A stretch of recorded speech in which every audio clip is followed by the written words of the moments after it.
Ladies and gentlemen, if you can hear my voice, this is a kind invitation to kindly please ask you to come in and take your seats. We are planning to start in the next 2.5 minutes. If you can hear my voice as you're grabbing that final cup of coffee, please note that we're going to be starting in the next 2.5 minutes. If I might invite you to kindly please take your seats. Thank you so much.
Ladies and gentlemen, once again, if you can hear my voice, we are hoping to start in the next minute or so.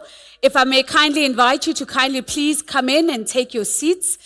We have an online audience, and so we'd really love to start on time for them as well.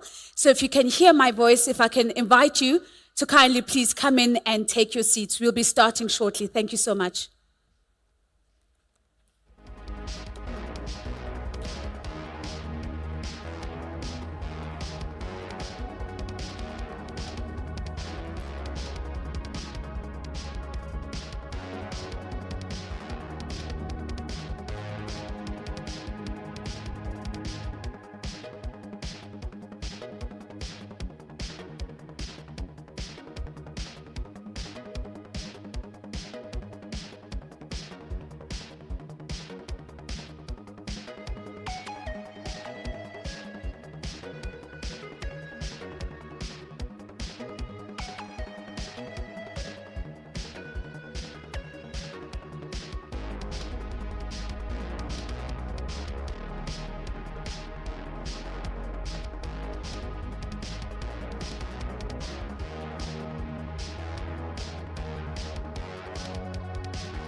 Ladies and gentlemen, good morning. Sanbonani. I'm going to try and get a reaction. I know it's early. I know it's a Tuesday, so I'm going to try again. Ladies and gentlemen, good morning. Sanbonani. Molweni. It's getting softer and softer. Goeiemorgen. Bonjour. There we go. I think it's getting better. Maybe it will warm up as the morning warms up.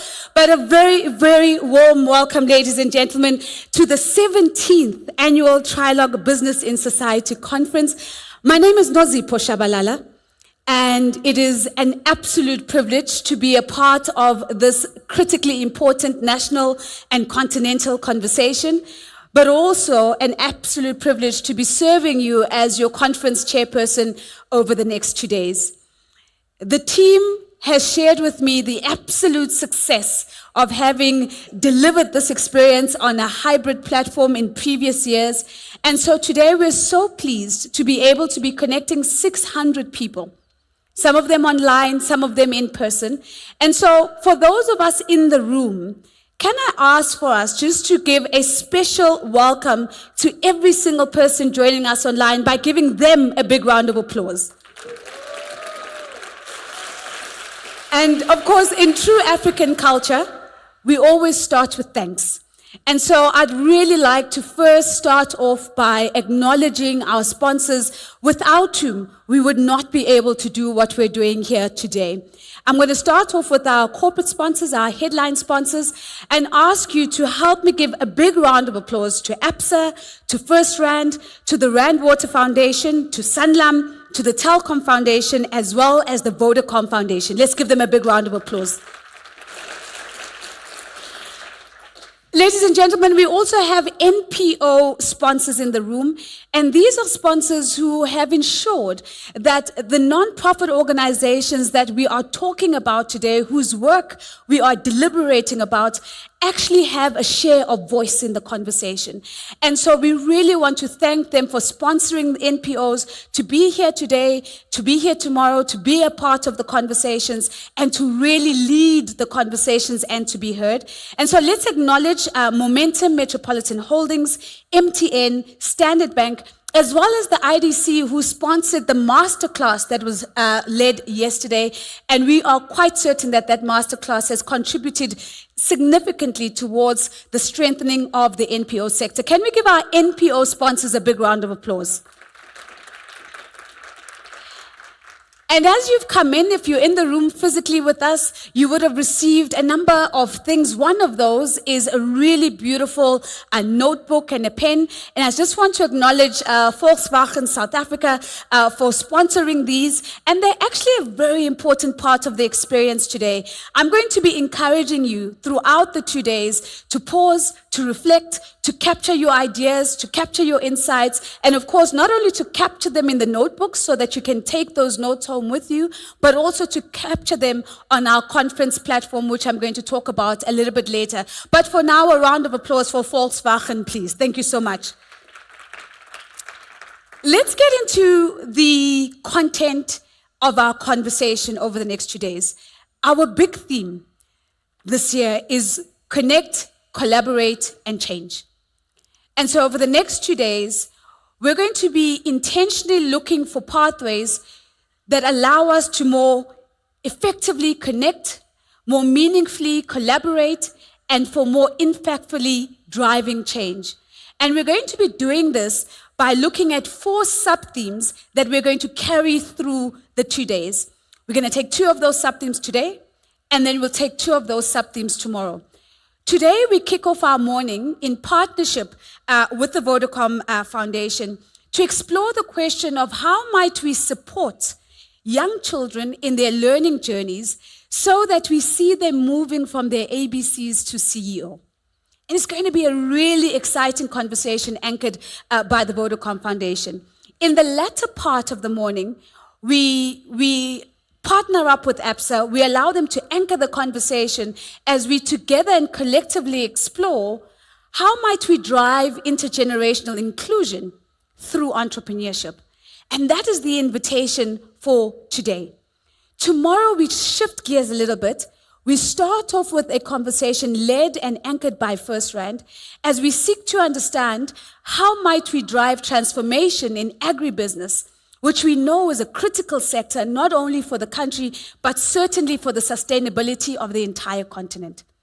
And then finally, in the latter half of tomorrow morning, together with the Telkom Foundation, we begin to answer the question of how might we enable young people to be better prepared for the future by ensuring that they have the skills to be participants in the economic future of our country. And so that is the flow of the conversation that we're going to be having over these 2 days. In the morning, the structure of our day is really going to be simple. In the morning, we're going to spend time here together in plenary.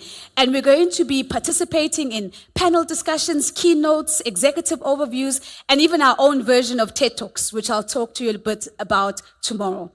And in each of those sessions, I'm going to keep encouraging you to participate and to stay engaged. We're going to take a break for lunch. And when we come back from lunch, we're then going to roll up our sleeves and deep dive into the themes that we're going to be looking at for that day. So 2 themes today, 2 themes tomorrow, a plenary session in the morning, and then in the afternoon, we roll up our sleeves and we begin to deep dive. And so I'll be coming to you a little bit later to give you an opportunity to choose which of today's 2 themes you want to deep dive into. All right, and tomorrow we'll do the same again. In your program, so as you came in, I see some of you are flipping through it. In your program, it's the A4 size. If you open your program, there should be a piece of paper that spills out. It's one of the South African colors. I can see this gentleman's one is green. I can see somewhere a red one. And I know it's not orange because we don't have orange in the flag. So I know that must be red. It's my eyes playing tricks on me. I'm going to ask you to hold on to those pieces of paper because we're going to use them in the sessions after lunch. I had the privilege this morning of meeting Melanie from Development at Work. They are going to be facilitating the afternoon sessions, and they're going to ask you to give them those pieces of paper. There's an activity that's going to include those pieces of paper, so please do hang on to them. If you're online and you're probably thinking, Nozi, what about us? Now, remember that for every break that we're going to be having here in the physical space, online is not going to be dead space. We're going to be bringing you really rich audiovisual content of different projects, initiatives, collaborations, and partnerships of all the different partners that are here with us today. And so we encourage you to have a look at those during the breaks.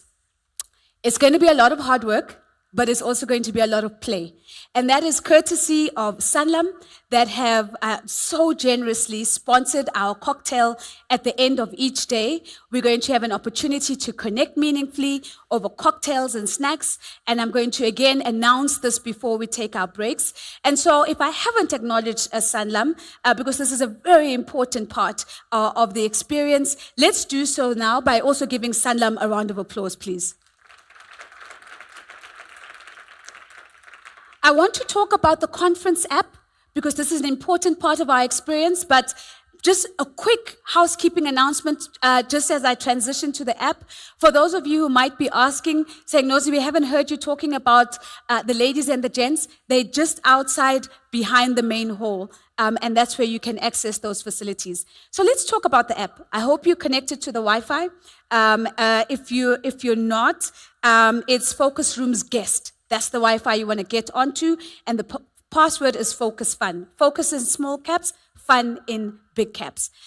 You would have received a personalized link to get the link that allows you to then access our conference platform. If you haven't seen it, you would have received it last week, so please check your emails. Also, please check your spam.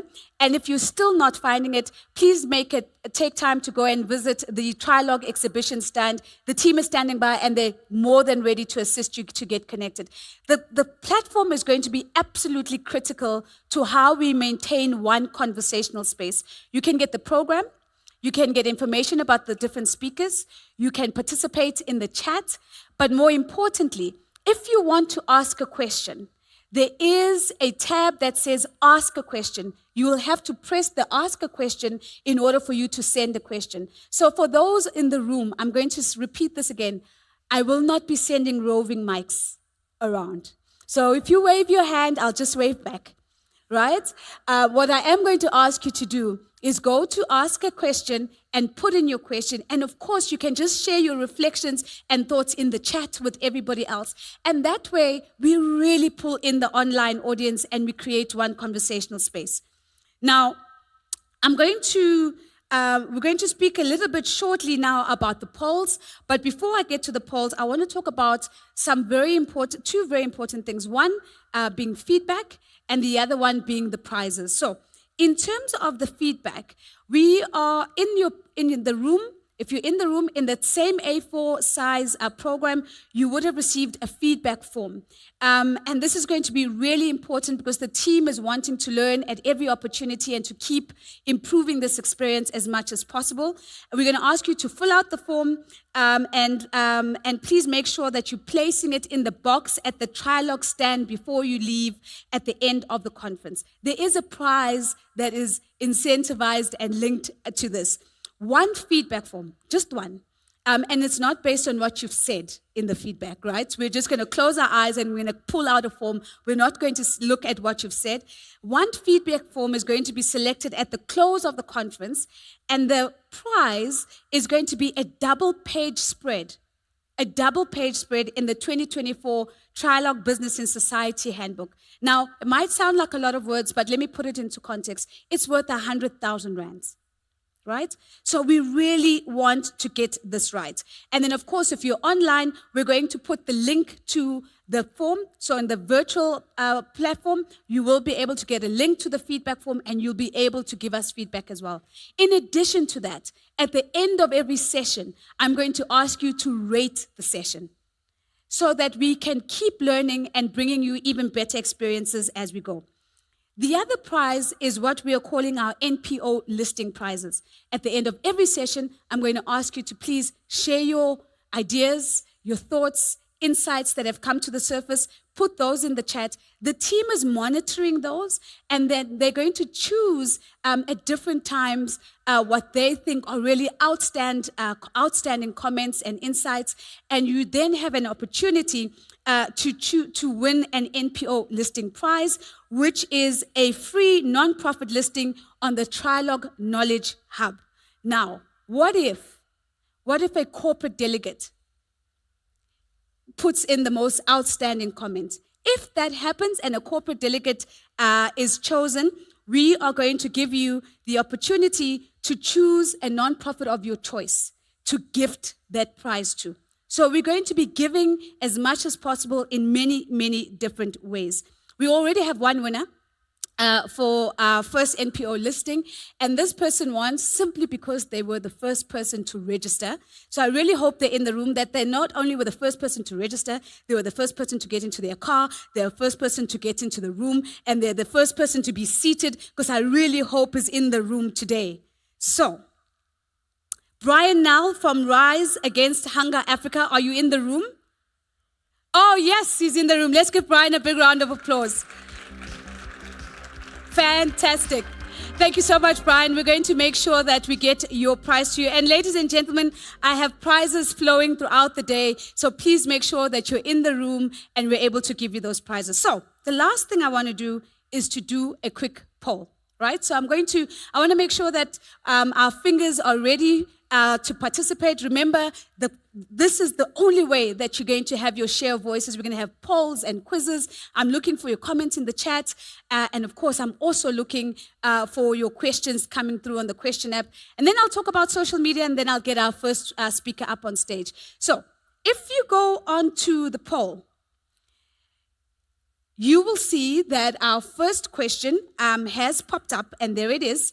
The question is, have you attended a Trialogue Business in Society conference before? Is it yes, I've done this many times. In fact, of the 17, I've been here for all. Yes, just once. Or no, this is my very first. So let's see what the poll results look like. I'm looking at the screen in front of me. It's the same screen that you've got at the back. And so let's see what the response to that poll is. While we're waiting for the poll results to come up, let me also remind you that we are amplifying this conversation on social media. The hashtag is Business in Society, BIS 2024. We'd really love to see your comments, your posts. We're going to have a commentary wall running all day, and so we want to see your comments and your posts coming through. And then, of course, Sanlam has also taken one step further and given us a photo wall. So we're going to be encouraging you to take photos and to have fun with that. And of course, don't forget the hashtag BIS 2024. And there we have it. I don't know if it's big enough for you, but it's close to me to say, let's see what the results are. Have you attended a Trialogue Business in Society conference before? Is it A, yes, many times? Is it B, yes, once? Or is it C, no, this is my very first time? So, team, I'm looking to see what the results are of that. And if you can press the results for me so I can see what the number is, we have a sense of who's in the room and where we are pitching the conversation. While we do that, allow me to get my first speaker up on her feet, ready to welcome us. And that is one of the directors of Trialogue. I think many of us have probably had so many amazing interactions with Kathy already. Her name is Kathy Duff from Trialogue, and she's going to be coming up very shortly. As Kathy comes up, I can see she's dropping a call, but let's give her a round of applause as she comes up. There are the results. Kathy, as you come up, take your time, because I want to just, as I hand over to you, I want to just bring to your attention what we're seeing on screen. 64% of us, almost 2/3 of us, are saying this is my absolute first time. About 14% saying I've been here more than once, and 22% says I've been here many, many times. And being part of the 64%, I'm certain that I speak for myself and others when I say we're so happy to be here. Over to you, Kathy. Thanks, Nazi. And good morning, everyone. It's my pleasure to be opening the Trialogue Business and Society Conference once again. So thank you to the over 600 delegates that we have here in the room and online for joining us for what promises to be an inspiring 2 days. For those, there wasn't that many of you, but for those of you that have attended our conferences before, you'll know that this is a great, new, bigger venue that we're in this year. And we've also got a new, refreshed virtual platform. So it really feels like the start of a new chapter for the Trialogue Conference. and I'm looking forward to seeing it going from strength to strength, which couldn't happen without the Trialogue team. And I wanted to actually thank them all individually, but none of them are in the room yet. I think everyone's still running around a little bit outside. But their tireless efforts over the last days, weeks, and many months have made this event a possibility.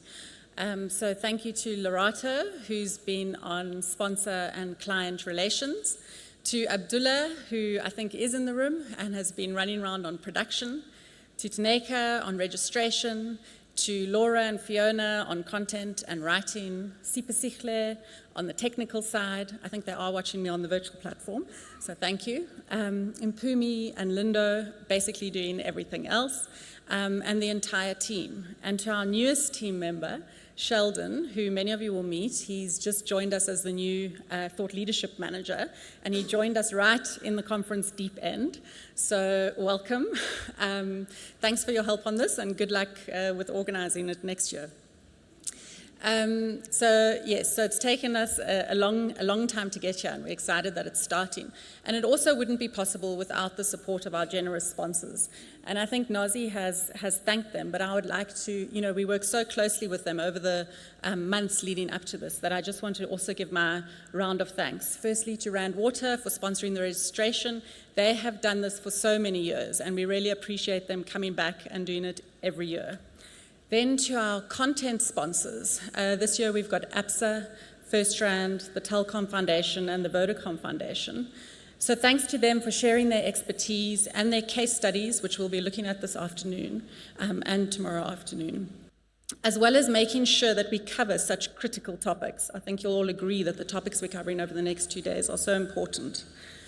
And then to Sanlam, who's sponsoring this late afternoon networking event this evening, thank you. To our non-profit sponsors, Momentum Metropolitan, MTN, Standard Bank, thanks for making sure that so many non-profits can attend. And IDC, thanks for sponsoring the non-profit masterclass yesterday. Volkswagen South Africa, and for all the newcomers, you also won't know this, but they've been providing these notebooks for the conference for many years, and they really have become a staple in the sector. And then this year we have a new media partner, Prime Media, and I want to thank them because they're really helping us to amplify the messaging around corporates that care. So it's great to have them on board. And if you could all just join me in thanking both the Trialogue team and the sponsors with a round of applause, please. And just a reminder to visit the sponsor exhibition stands, which are in the gallery, as well as the other exhibition stands, which are in the rooms in the pink section. And again, to our virtual audience, we haven't forgotten about you. Nazi mentioned there will be sponsor and exhibitor videos playing during the breaks, showing you more about their programming. So every year, sponsors and delegates alike get inspired by the conference and ask how we will be carrying the conversation forward. For our part, we'll be sharing the message and the insights and the learnings in the media, as well as on all of Trialogue's platforms. So on social media, on the Trialogue Knowledge Hub, in our newsletters, in our webinars, in our handbook, and we will be encouraging further discussion on these topics as we do every year, given how important they are. But ultimately, the impact of this conference will be felt by the efforts and the work of all of you, our delegates and our sponsors. So I encourage you to do a number of things over the next 2 days and when you leave. Firstly, as leaders, speak out about sustainability and social issues. When we survey companies, many leaders are not speaking out on these issues. And if you can do that and encourage your other organizational leaders to do it, I think it will make a big difference. As CSI practitioners, ensure that your CSI strategies are aligned to your business strategy, and we'll be touching on that topic tomorrow, and also to national and global goals. And obviously this conference is focusing a lot on connection and collaboration, so identifying collective initiatives and collaborations are also key. As development practitioners, apply gender and environmental links to all of your development programming. As individuals, look after your own mental health and also consider including this for your organizations, but also as part of all of your programming. And I think we can all advocate for a number of things within our organizations, be they companies or nonprofits. First, for racial and gender equity and equality of pay, for better and improved ESG initiatives and performance as well as disclosure, for ESG skills at a board level, and for organizational just transition strategies for the net zero world. And finally, in terms of actions, this is a new one just for this year, I would encourage everyone to vote wisely in the upcoming elections and to do all that you can to ensure that your colleagues and communities can do the same. Okay, so on that note, a warm welcome to everyone. I hope that you find the next 2 days insightful, inspiring, and connected. Thank you.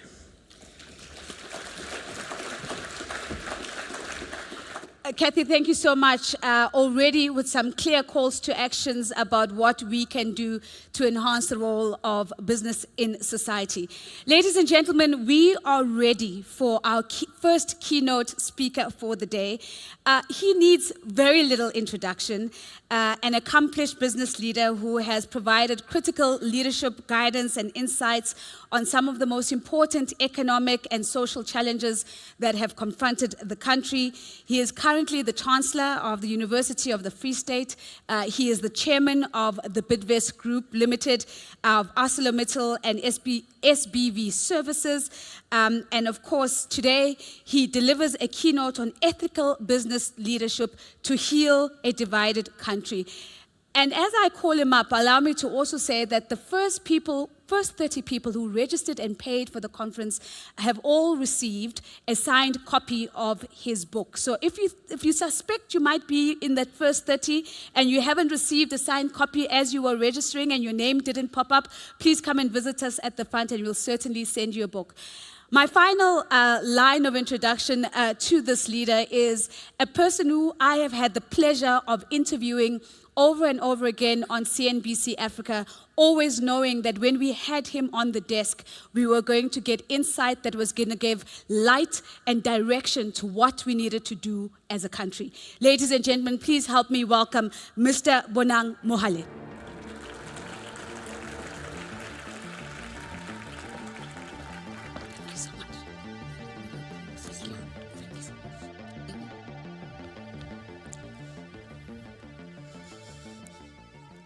I want to remember your face so that when I meet you in heaven, I will be able to thank you once again. So these authentically simple but profoundly gravid words are spoken by a little girl who's just one of 200 to receive a wheelchair each from Nigeria's billionaire, Femi Otedole. As Femi prepares to leave, thinking that his job is done, the little girl clutches onto his legs. He looks down and he says, "Is there anything that I can do more for you, my little girl?" And she looks up and utters these truly life-changing words. And by so doing, gives Femi Otedole happiness for the first time in his life. By so doing, allows Femi to touch, hug, and feel real joy for the first time in his life, but by so doing, introduces this notion of transformative philanthropy. How can we give in a manner that transforms both society, but most importantly, the philanthropist? I have never met a poor philanthropist myself. In fact, there is no nobility in being poor. Isn't it amazing that 30 years into a democracy, poverty still has primarily a black and feminine face?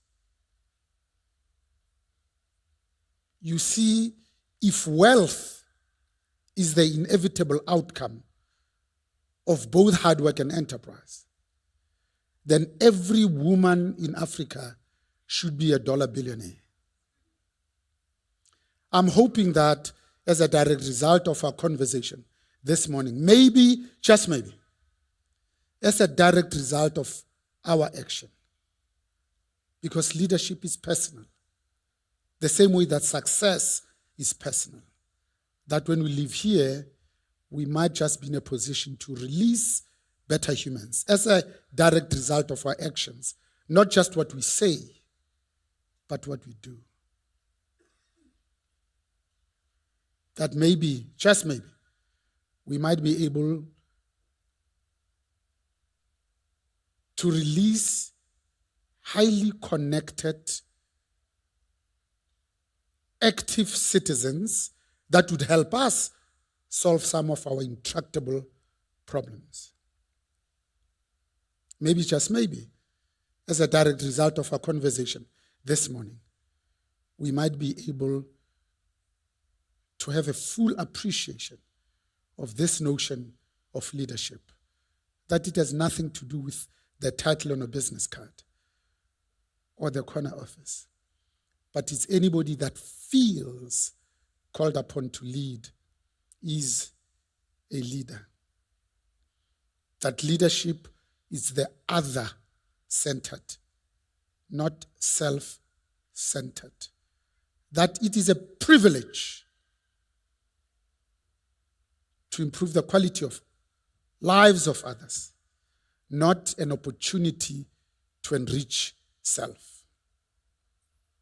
That we'll really have an appreciation that doing good is good for everyone.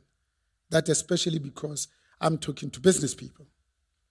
That business itself cannot continue to be an island of prosperity in a sea of poverty. That it can be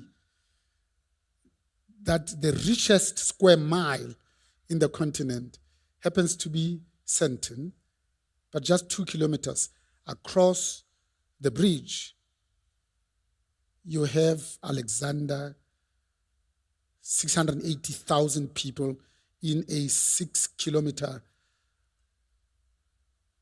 area,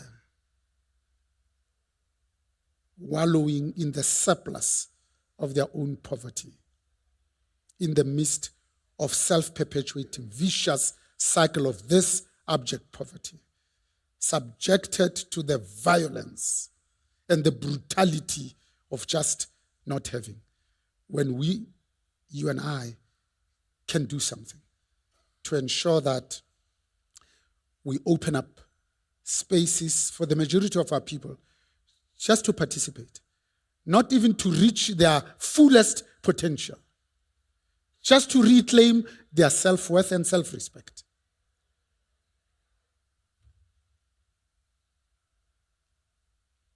So that we can really enjoy the meaning of what it is to be truly human. That ego is the enemy of leadership, the same way that panic is the enemy of progress. That vulnerability is strength, and arrogance, it's a camouflage for insecurity. That it is okay for us as men also to show our emotion, and from time to time to cry, because it's the most natural thing that we can possibly do, rather than believing the so 20s message that tigers don't cry. That all of us can help each other and one another deal with our collective trauma.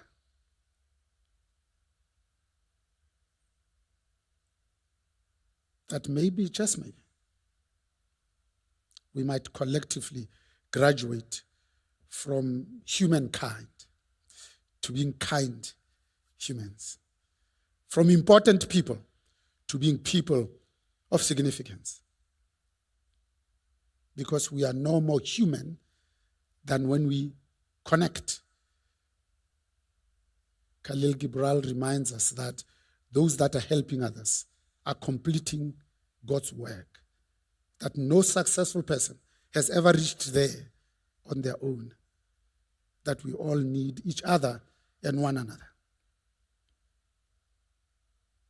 But it's also fascinating that you choosing to invest in your own personal growth and development at this time, in this country, in this season, when so many of us dare to hope that joy and peace will prevail. Umshengu Sisnozipo says, let's also exercise our independent mind 15 days from now and ensure that we go and make our important acts. In Australia, if you don't vote, you go to prison. In this country, it should be much dire than that because people died and they paid the supreme sacrifice so that we can exercise this choice, so that we're not the loudmouths complaining about the type of leadership that we have inherited when you could have chosen the type of leadership that you want, that you've earned, that you deserve. But also at the time that probably we are caught in the midst of two wars, two global wars, threatening to suck in the entire Middle East, where Egypt also for the first time joined South Africa in the ICJ.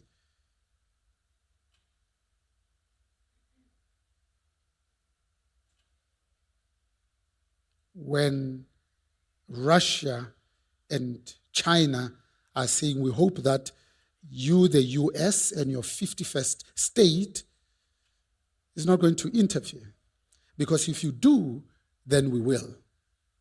Maybe, just maybe, we might be on the cusp of the Third World War, depending on the decisions taken by our leaders. But we see the effect because the supply chains are interrupted. If you drive a car today, you take it to a dealership, it is possible that if you order a component, it might just take 6 weeks because the Suez Canal from time to time gets blocked. The Strait of Hormuz also does not allow the movement of hydrocarbons, where we import 30 billion liters of liquid fuels. 20 billion of them we used to refine in this country. Only 10 billion we use just to import as finished product. That buffer is now gone when most of these ships are actually quite concerned to drive around the West Coast, finding it much easier to drive all the way to the Cape, probably adding another 21 days in their journey because of safety and security concerns. But also having this conversation at a time that we as a people are confronted even with new nomenclature. Load shedding, water shedding. This incident that started on the 2nd of February in 2008, that in 16 and a half years we have not been able to solve. And it's not useful now when we are led to believe that we can actually end load shedding by the end of this year, when we were promised that it might end by December of 2023. Because if you do the math, you'll realize that actually what we are confronted with is not only a systemic, but also a systematic gap that we have not been able to close. This entity called Eskom that was created by Van der Bijl as one of the three things that he created. The IDC was another. ISCOR was the third, with 57 gigawatt of nameplate electricity. That in our best days, through our 20 power stations, we don't even get 27 gigawatts of electricity. So the gap between this that we generate and the peak demand is 6 gigawatts. That's all it is, 6,000 megawatts of electricity. So what we have failed to do is to think deeply and profoundly about what we are going to do when we inherit this one of the more than 734 state-owned enterprises. Because we knew that we wanted to build 4 million more houses that will need to be electrified. We knew that we wanted to electrify at a rate of 10,000 households a day, every day, from the time that Dr. Ruel Khoza was the chair of this entity, and it won the best utility in the world, and it had a rating higher than sovereign. So the CSIR, together with the Department of Mineral Resources and Energy, led by Ntate Gwede Mantashe, does a piece of work. And they tell us that in 2022, because these are audited figures, they measure the cost of unserved electricity. And both of them put this figure at 6.4 gigawatts. At 80 rand per megawatt, in 2022, the economy lost 570 billion rands into our GDP. When we reach stage 6 load shedding, we lose 4 billion rands a day between stages. That's 500 million rand a day, every day. In the last 10 years, as a direct result of lack of electricity, because it is our fourth means of production when land is our primary means of production. We have wiped off an average of 2 percentage points in our GDP. The highest GDP growth we've ever achieved was in the 43 consecutive quarters of positive GDP growth when we had our second democratically elected president, Thabo Mbeki, in October of 2007. And ever since then, we have never reached anything close to that. But we know that our population growth is 1.5%. And yet in the last 10 years, this economy has never grown by more than 2 percentage points. So what it means in simple English is that your discretionary purchasing power and your disposable income, and mine as well, has been going backwards. We buy less for the same amount of rands today compared to the same period 10 years ago.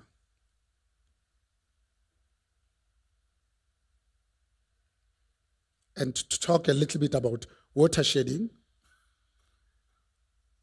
spare a moment for the community of Hammanskraal, not far from here, who not for 20 months, but for 20 years, have not had running water.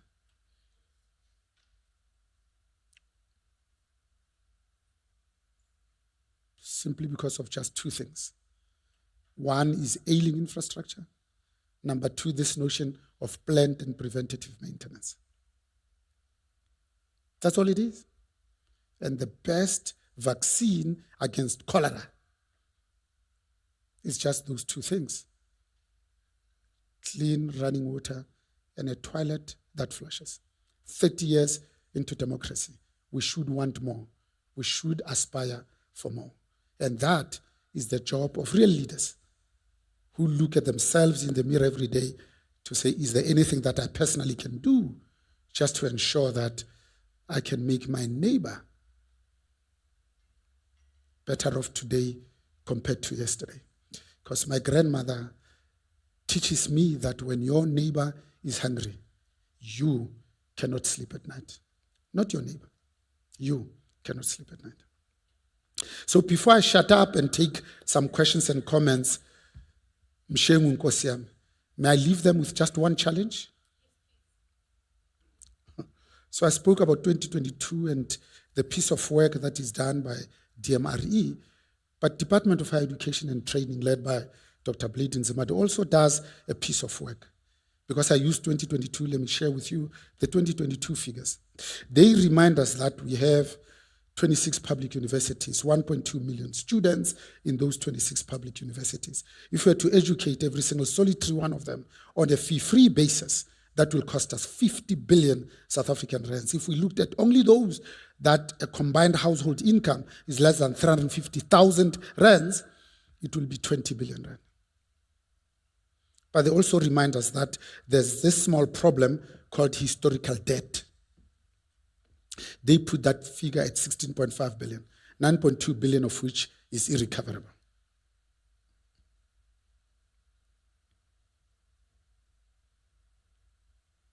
So if I leave the 3.5 million small and medium enterprises, because those are survivalist by nature, hand to mouth.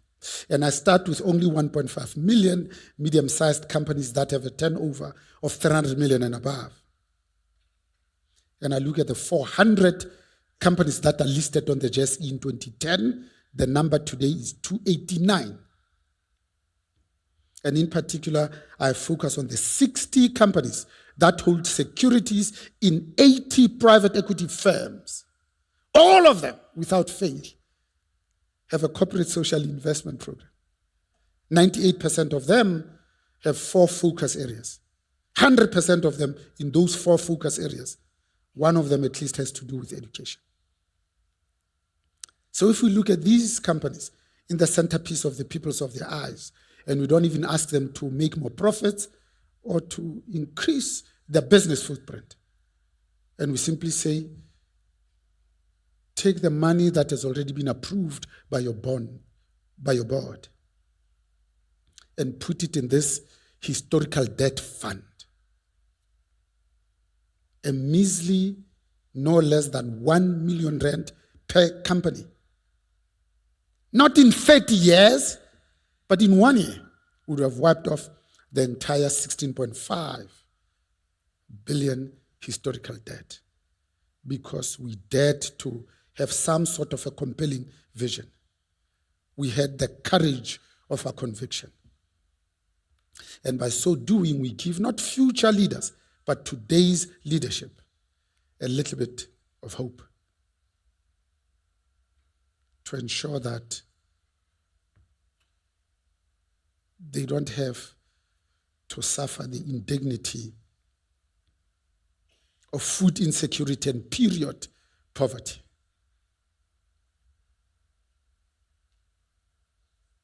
It was our first democratically elected President, Rolihlahla Nelson Mandela, who said, education matters because it's the shortest way in which one can transcend social classes. Born poor in Alexander, after 23 years of hard work and application, you're able to afford a house in the leafy suburbs of Bryanston. Not because you won a tender, but because you have earned it, you can afford it, and you deserve it. Education matters because when one steadily burns the midnight oil, one gains access to the domain of knowledge and wisdom, the world of meaning, the world that cannot be conquered without a persistent crusade. Unscrupulous politicians hate educated blacks because educated blacks make it impossible to be fooled by unscrupulous politicians. If we did that and did only that, Mshengu Nkosi yami, maybe, just maybe, we might be able to usher in a better future for our children so that they can fight their own wars rather than looking at ourselves in the mirror and saying, clearly we were so eager to get into political office, not to be in power, that we didn't think deeply and profoundly about what is it that we're going to do when we get this freedom to change fundamentally the structure of this economy. Very much like a dog chasing a car without much thought to say, but what if it stops? What would I do then? That we haven't changed the fact that this economy is still premised just on 3 things: providing a crucible of cheap labor forever, and that our forebears can go to the belly of the earth and dig for the gold, risk it all. But when it comes up, that the UK will have the first right of refusal. That will go to the belly of the earth and bring up these diamonds. But the one who is the buyer will determine the price. Hence the creation of the London Sales Organization. The day we change that as Africans, maybe, just maybe, we will then be able to achieve our proper nirvana. Because 57, with Ghana be free, with Kwame Nkrumah, we blamed colonialism for our poverty that they stole and pillaged. But in the last 60 years, the people who've made us poorer are those that are our very own, that steal from their children, from the monies due to their education, and PPE money that's supposed to buffer them against the pandemic. Ngiyabonga Nkosi yami.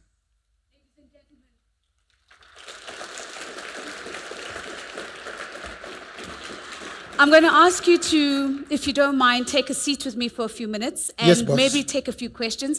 And I'd love not to keep him to myself. So I've got a couple of devices with me here. One of these devices allows me to see your questions, right? So I'm gonna have a little bit of moderator superpower and pose the first question myself. But I'm then going to turn to my iPad and hopefully get one or two questions from both our physical and online audience. And let me start off by saying thank you for the provocation and the challenge. I think the question is loud and clear. Is there anything that I can do?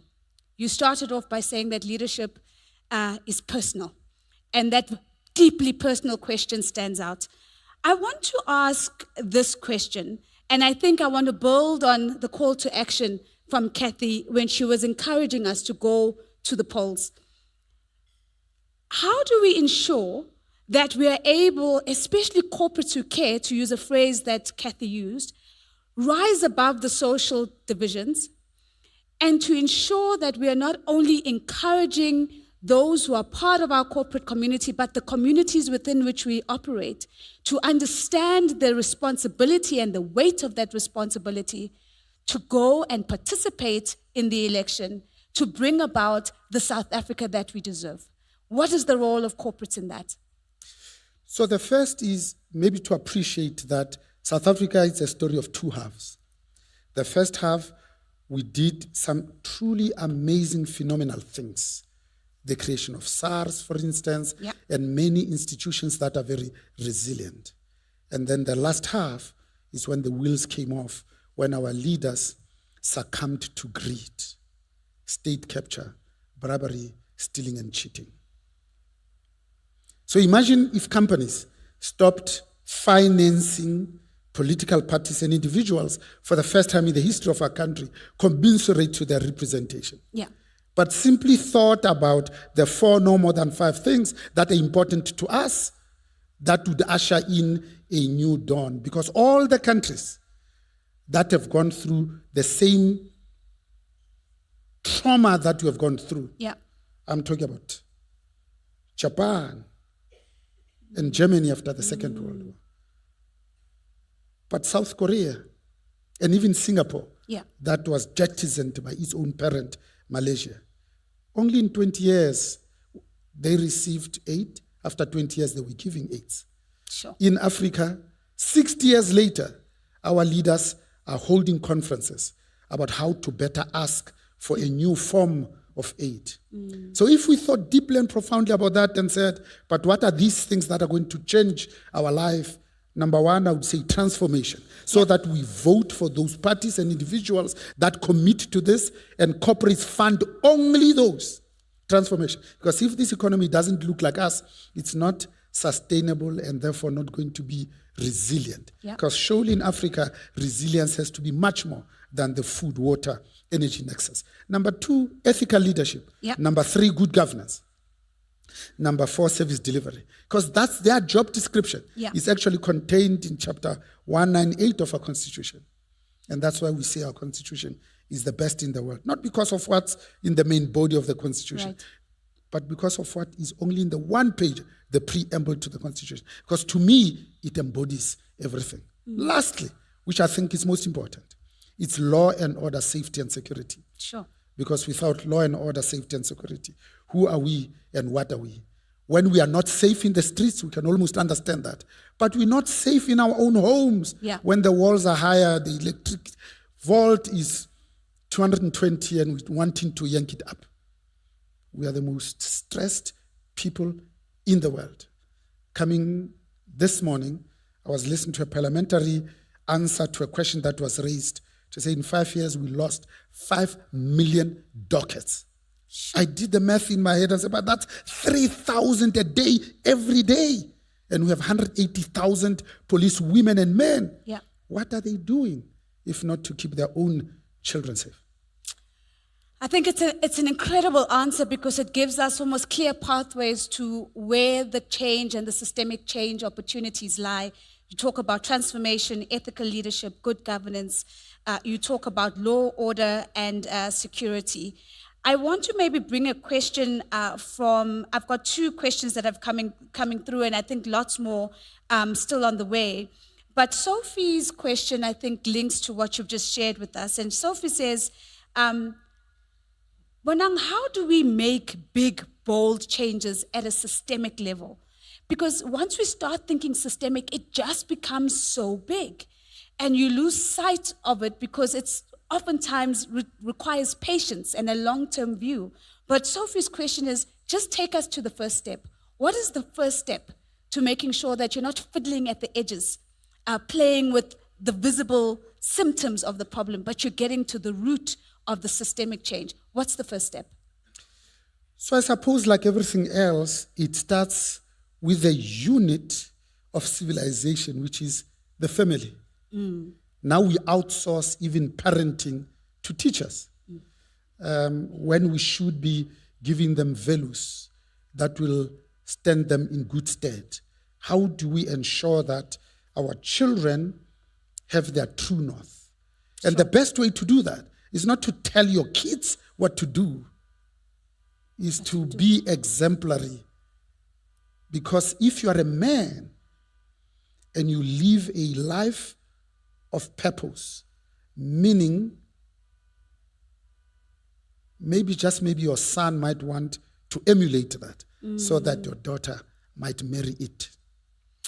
Because sons learn to be men by looking at the back of the heads of their fathers. Yeah. It's not monkey here, monkey do. It's monkey see. I've got 5 minutes and I want to ram in as many questions as I can. So I'm going to try and paraphrase some of the questions. Lebogang says, I want to get straight to the point. How do we ensure that corporates are not in it for BEE points? It's when business realizes that we need to continue to do well by doing good. Yeah. Because business is not our second chance. It's our last chance. But business itself needs to be steered back, because what is needed, it's bold, incisive leadership to ensure that we don't have the Steinhoffs, the Tonga Hewlett, Yeah. a 100-year-old institution that, because of the greed of one man, Peter Steady, who was the CEO, and his ESCO of 8, they lost 150 billion rands. That we don't have the KPMGs, the Mackenzies, the Bain and Company, who actively participated in agitating and orchestrating the deepest form of state capture in destroying SARS, that we created ourselves to be one of the top 5 collection agencies in the world by merging these 4 entities. Yeah. The Department of Revenue, Collections, and Expenditure, and we created this truly world-class model. Gordon says, I hear your pathways and what we can do, but what about state capacity and spatial exclusion? What advice would you give leaders to really help us address the capacity of the state to meet its promises, and to really think about how spatial exclusion translates into opportunity exclusion, economic exclusion, and all other types of exclusion? Maybe just 2 things. One, imagine if business was a trusted advisor. 2, to be a partner of choice, to do everything in its power to make sure that this ANC-led government currently becomes a capable state. Because business has learned that it's better to deal with a capable state than the one that is less capable. Lastly, there's almost 62 million of us. Yeah. Since the last census. 51% consists of women, and that women's representation in positions of leadership is less than 24%. African women, less than 4%. So instead of talking about gender equality and pay parity, what if we implemented social justice? Because we know that when you put a smartphone in the hands of a woman, not only does the education and nutrition of their own children improves, but of the entire society from which they come COVID taught us many things. One of the things it taught us is that of the 197 countries that are affected and infected by this 1 in 100-year pandemic, 8 dealt better with the pandemic than all others. And all 8 of them were led by women as heads of state, including New Zealand and its 5 million people, Germany's Angela Merkel, and the Scandinavian and Nordic countries when you add one more. Final question comes from Warren. And Warren says, what if you had a magic wand and you wave that wand? What is the one issue that you think if we put our all behind it as a country, it would have a domino effect in helping us gain momentum to be able to address the plethora of challenges that we face? I would say it's transformation. Transformation. Because think about it. This economy must look like us. That's the only way we can build short-term sustainability in order to build long-term resilience. Transformation.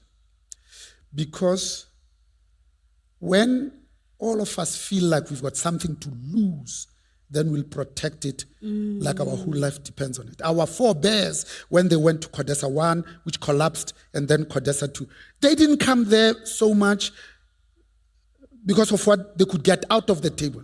Yeah. But they came prepared to give up something. Do the math. Edward Kieswetter, this last financial year, ended 29th of February 2024, collected 2 trillion rands. Sure.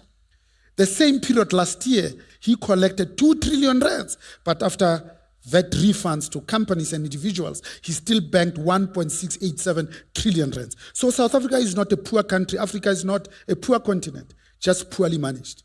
So if you say over 10 years, he collects on average 1.4 trillion, divide that by 62 million people, there's no reason why anybody should go to bed hungry. Ladies and gentlemen, there's no reason why anybody should go to bed hungry. Let's give Mr. Bonang Mohale a big round of applause. Thank you so much. What an electrifying way to open the Business in Society Conference 2024. Business is our last chance. And there's so many other powerful statements that were made in that keynote that I really encourage you to go onto the app, put it into the chat. We are looking for your insights, your key ideas that are coming through. Notate it for yourself in your notebooks. Go and reflect on a little bit of some of those provocations that we heard today. My personal provocation that I heard was, our children will not blame colonization. Our children will not even blame apartheid. Our children will blame us. So, I'd like for you to also rate this session.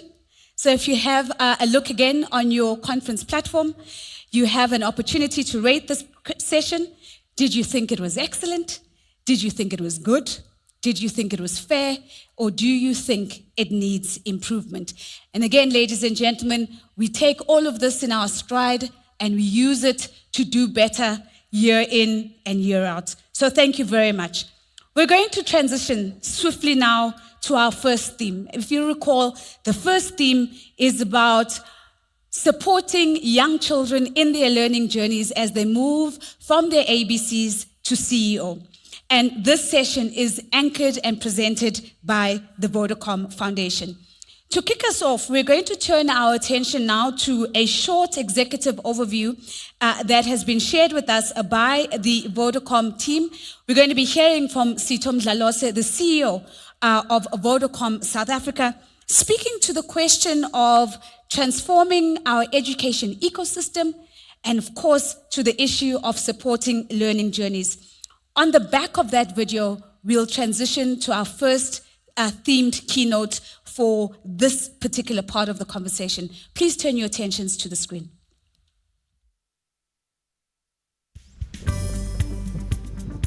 Hi, I'm Sito Mdlalose, CEO of Vodacom South Africa. I'm sorry I couldn't join you in person at this year's Trialogue conference, but I'm really looking forward to hearing all the insights and for all of us to learn from each other on how we can impact society for the better in all that we do as businesses in South Africa. Simply put, Vodacom's a purpose-led business. At its very core, Vodacom exists to connect South Africa for a better future. One of the pillars that underpins that purpose is about inclusion for all. I think Vodacom exists today because of the customers that we serve, because of the communities that we serve. And so for us, the increasing expectation of big corporates to be a part of their communities, to serve their communities, actually comes very natural to us. It means connecting students and children across South Africa in every province. Our partnership as Vodacom with the Department of Basic Education and the Department of Social Development has really been a long-standing one. And ultimately what we've done is look to see how our technology can really shape education. And so ultimately, when we look at it all in, we're looking at it right from the start of education, going through to sort of secondary education, but also the teachers involved. So across South Africa, Vodacom connects about 2,500 schools with internet, and that number continues to grow. But within that ecosystem, what we have is schools of excellence. And the schools of excellence are really schools where we equip that school with a computer center, with tablets, with devices, with connectivity, and basically the children are able to engage in lessons, coding, robotics, and so forth in that education curriculum to really build on their digital skills. And we do this because each school, we allocate at least 2 ICT coordinators. And those ICT coordinators just incorporate technology into the curriculum of the children. Of the 25 schools of excellence that we have, 8 of those have what we call a virtual classroom. What's special about the virtual classroom is it allows the ICT coordinators or the teachers in there to be able to teach multiple students at the same time. And so for me, I strongly believe that the future of the education system in South Africa is digital, and that we as Vodacom, as other players in business, have a huge part to play in enabling that. We can give a big round of applause to Sitho Mdlalose delivering that key message for us. The future of education, of the education system in South Africa is digital. Ladies and gentlemen, we are going to build on some of Sitho's words and building on those words in the form of a themed keynote that really looks at what does it really mean to transform the education ecosystem in South Africa. And speaking to this theme is Professor Mary Metcalf. She's a professor of practice at the University of Johannesburg. She's an executive director of BELO, and what they focus on is improving curriculum, improving leadership and management, and all of these as key drivers of improving learning outcomes. She's also a national planning commissioner. Now, as she comes up, and as we give her a round of applause, I'm also going to ask, time permitting, if we can squeeze 1 or 2 questions for Prof. So please send me a question on the app as you listen to the keynote, and I'll try and put those questions to her. Let's give her a big round of applause as she comes up.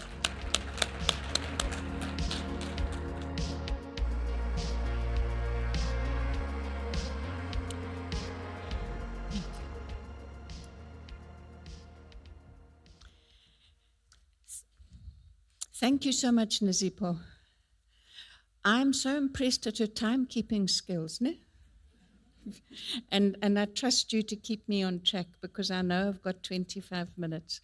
I want to thank Kathy and Trialogue for the privilege of joining you today. It's good to see so many people that I haven't seen for a long time and meet some people I haven't met.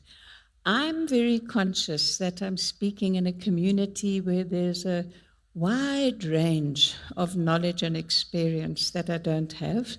So you're going to have to forgive me when I tell you things that you think are obvious, but it's also a wide range in terms of the different knowledge people have of the education system. So I'm going to be trying to speak to the wider audience.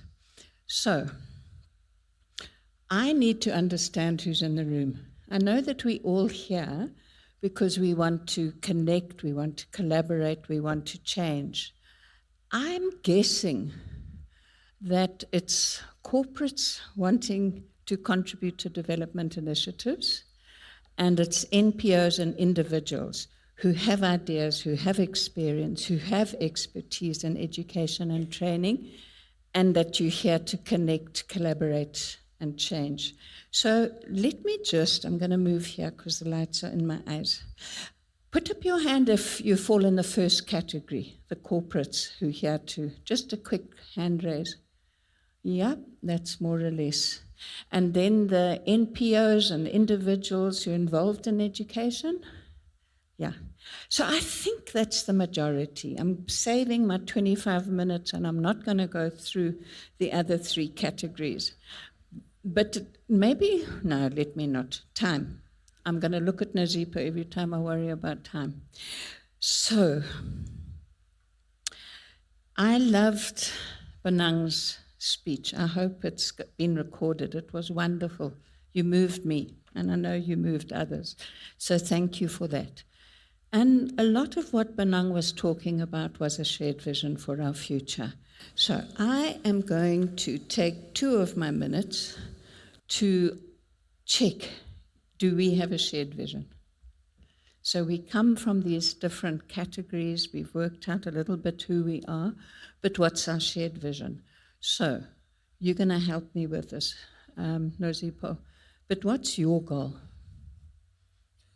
for education in South Africa? 1 minute, you talk to the person next to you, and then Benang will help me, but I want to just take 1 or 2 contributions. Benang, you're going to have to turn around backwards. But what's your vision for South Africa in education? If there's 3 of you together, obviously just make a group of 3.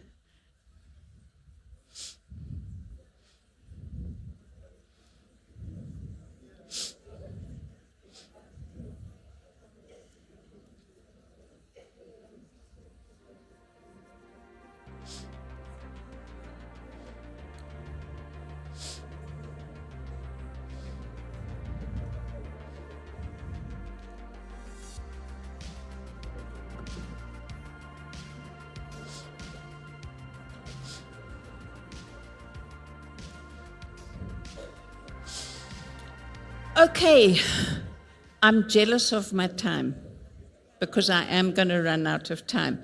Does anybody want to put up their hand? Hey? But okay, Nazipa, let's take a couple from the chat. Thank you. So much, Prof. I think we have a hand right at the back, so we've got one that side of the room, and I'm scanning the front here to see if we've got another hand, Prof. For now, it looks like the conversation is intense in the middle of the room. So that conversation, if you can wrap it up, and then the gentleman who put his hand up there, I see you, I'll bring you a microphone. So over to that side, we'll take that comment first. Please go ahead. Hi, I'm Amanda from Cotlands. So basically we were discussing STEM and where it all starts. For us, education should start at the foundation. If we don't get the foundation right with our children, the chances of success is not as high. So we need to get the little ones right, and once we get them the proper foundation, success will come. Excellent. Thank you so much, Prof. We've got another one here. Hi, it's Sam Foss from Lucio Solutions. Our little group said we want to see quality democratized education. In other words, everyone has got access to quality education that prepares people to the point where they can immediately step into work when they step out of our education system. Great. Let's take one more. Yes, there was one more from the gentleman right here. Go for it, sir. Morning, all. Morning, everyone. Jacques speaking from Nkubeko. We said that we want to see relevant, quality education accessible for every person in South Africa. Wonderful, wonderful, wonderful. I love those 3. I'm going to come to the foundation for the person from Cotlands. I've got a section of the presentation on that. What I want to share with you is my goal. And I was smiling when you were commenting. I'm dying to see what's on the chat because we're on the same page. And, you know, there's one thing I'm proud of, and that is this year I'm 50 years in education. Anyway, and And I've been determined to stay on education. And when I think about, thank you, Benang, that's why. Because I care about the quality life of all of our people, and I know you can impact on that in lots of ways, but I've always believed it's through education. So those contributions are reinforcing that. It's in quotation marks because it comes from the Constitution. So the preamble to the Constitution, before we get into the Bill of Rights, says it's all of our responsibilities, as Benang was saying, about improving the quality of life of all citizens, freeing the potential. And when the first or second speaker was talking about our young people being able to leave confidently into the world, I just loved it, because I believe that so many of our young people are not accessing their potential, and we need to do better. So that's why I love the theme for today, connecting, collaborating, bringing the change. However, we have to acknowledge that we are doing this in a resource-constrained environment. The NDP the NPC's 10-year review and the NDP's 30-year review are clear that we haven't met our economic targets. And the key economic targets for me is the triple poverty, unemployment, inequality. We are not achieving it, and it has implications for everyone in this room. Firstly, government doesn't have as much money as it should. When Benang spoke about Minister of Higher Education and Training, the resource constraints there are enormous, but they're also enormous in basic education, and they're enormous in the business sector, because that's where poverty, unemployment, and inequality has to be addressed. And that's why we have to be much more efficient through connecting and collaborating in the work we do in education. Every cent has to count. We can't have any wastage.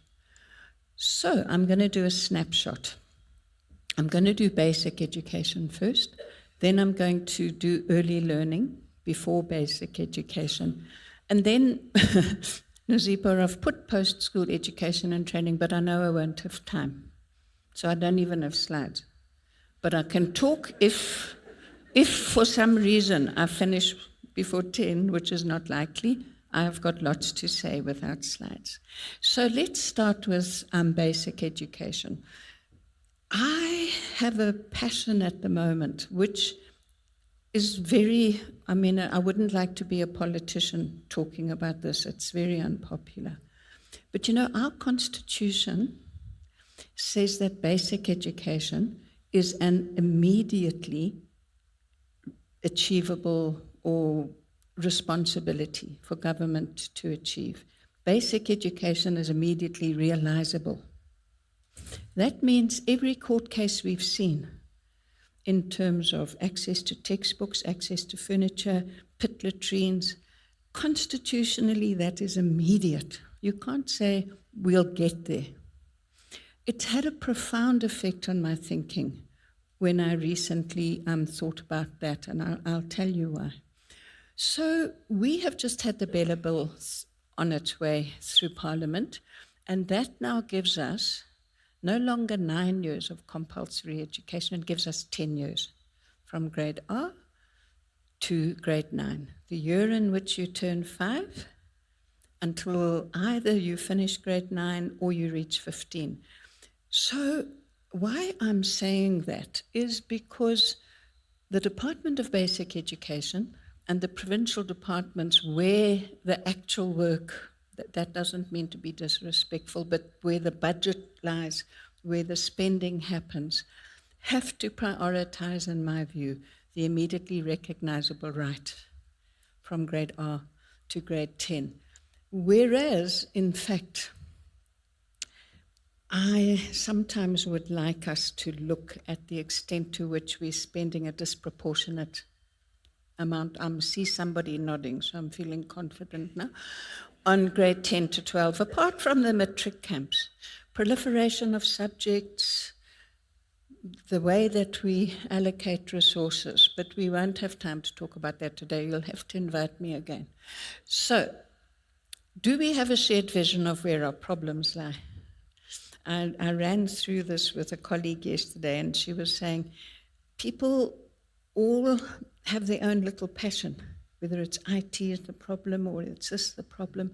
So you can, I don't have time to have a conversation about that, but I'm going to run through with you what I think are where the key problems are. And Benang will agree because he spoke about this issue. The first one is inequality. The inequality is at home and at school. The first inequality is in terms of inputs. I've recently been doing a lot of work looking at inequality and inputs. And I can tell you that if you take a map of South Africa with the old homelands, and you take a map of poverty,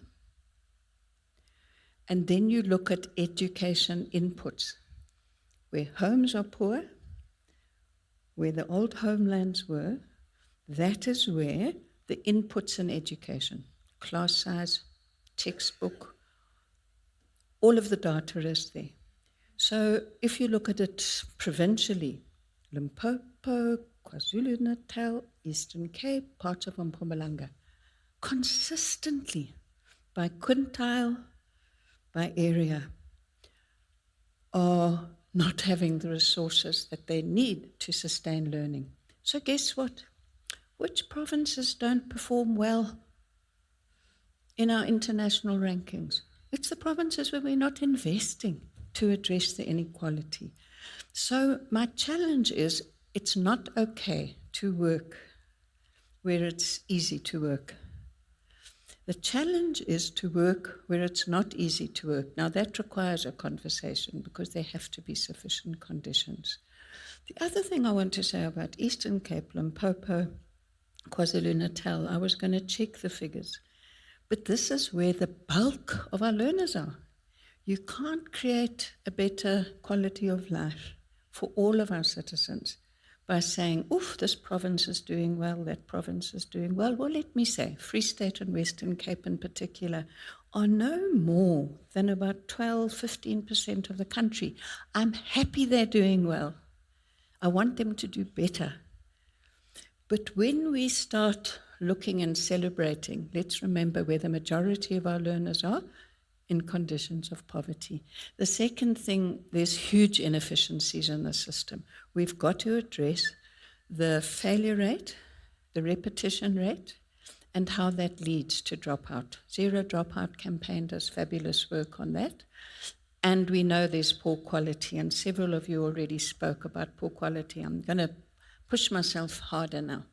So, if we're going to connect, collaborate, and change to make every cent count, to address inequality, inefficiencies, and poor quality, and work with government, the first thing that I can't stress enough, I'm going to say something which is quite rude, but lots of corporate giving needs to examine the phenomenon of vanity projects. Can I say that? Okay, I said it. We don't have the resources to do vanity projects. We have to take the bull by the hands and say, what am I going to learn from this approach that will assist all of my connecting, collaborating partners and government to address inequality, efficiencies, and poor quality? If we're not committed to that learning, and then we're just saying, oh, here's our publication, here's some photos, let me stop. Okay, we have to understand three concepts. It's not enough to say, oh, I trained 1,200 teachers. We need to know what was the impact of the training. Did they even like it? Very few projects even do that. Do you ask, was it useful? How was it useful? It was just, we had a good attendance. Do we understand scale? I've spoken a little bit about scale already, but whatever we do, if we're going to be working and connecting to change the sector, we have to think, is it scalable, is it replicable? And I've got another point on that. So, okay, now that you're emboldening me to be provocative, I'm going to say another thing. Personally, I don't like projects that say, look what we did. We had a lot of money, we brought lots of resources, and look how lovely it is. How does that help the system if we're not designing for cost structures that are sustainable within the existing resource constraints? Otherwise, let me think. This one is just something that I really believe in, and it's hard. I'm not telling you that it's easy. I see there's NGOs here or NPOs such as New Leaders Foundation who I think are cracking this. You have to locate responsibility for the project where the responsibility will be maintained in order for it to be sustained. So there's lots of, and I see them and they're my friends, and there's a clock here. Anyway, so you go in and you say, we're going to work with you. Thank you very much. Let's give me access to your schools, and then the department steps back while you do your thing. If the department isn't part of implementing it, visible in their leadership, so now I'm going to go fast. Okay, you've got to build technical capacity within the sector as well as within government. We don't have enough technical capacity, by the way. You've got to share, learn, connect, collaborate, and in the end, where we're going to improve teaching and learning is in the classroom, in the school. If we're not improving the capability of teachers and of school management teams and making sure that that's led by the department, then we're not getting anywhere. So for me, priority, reading and maths, and it's important for all of those areas. I'm not going to explain why.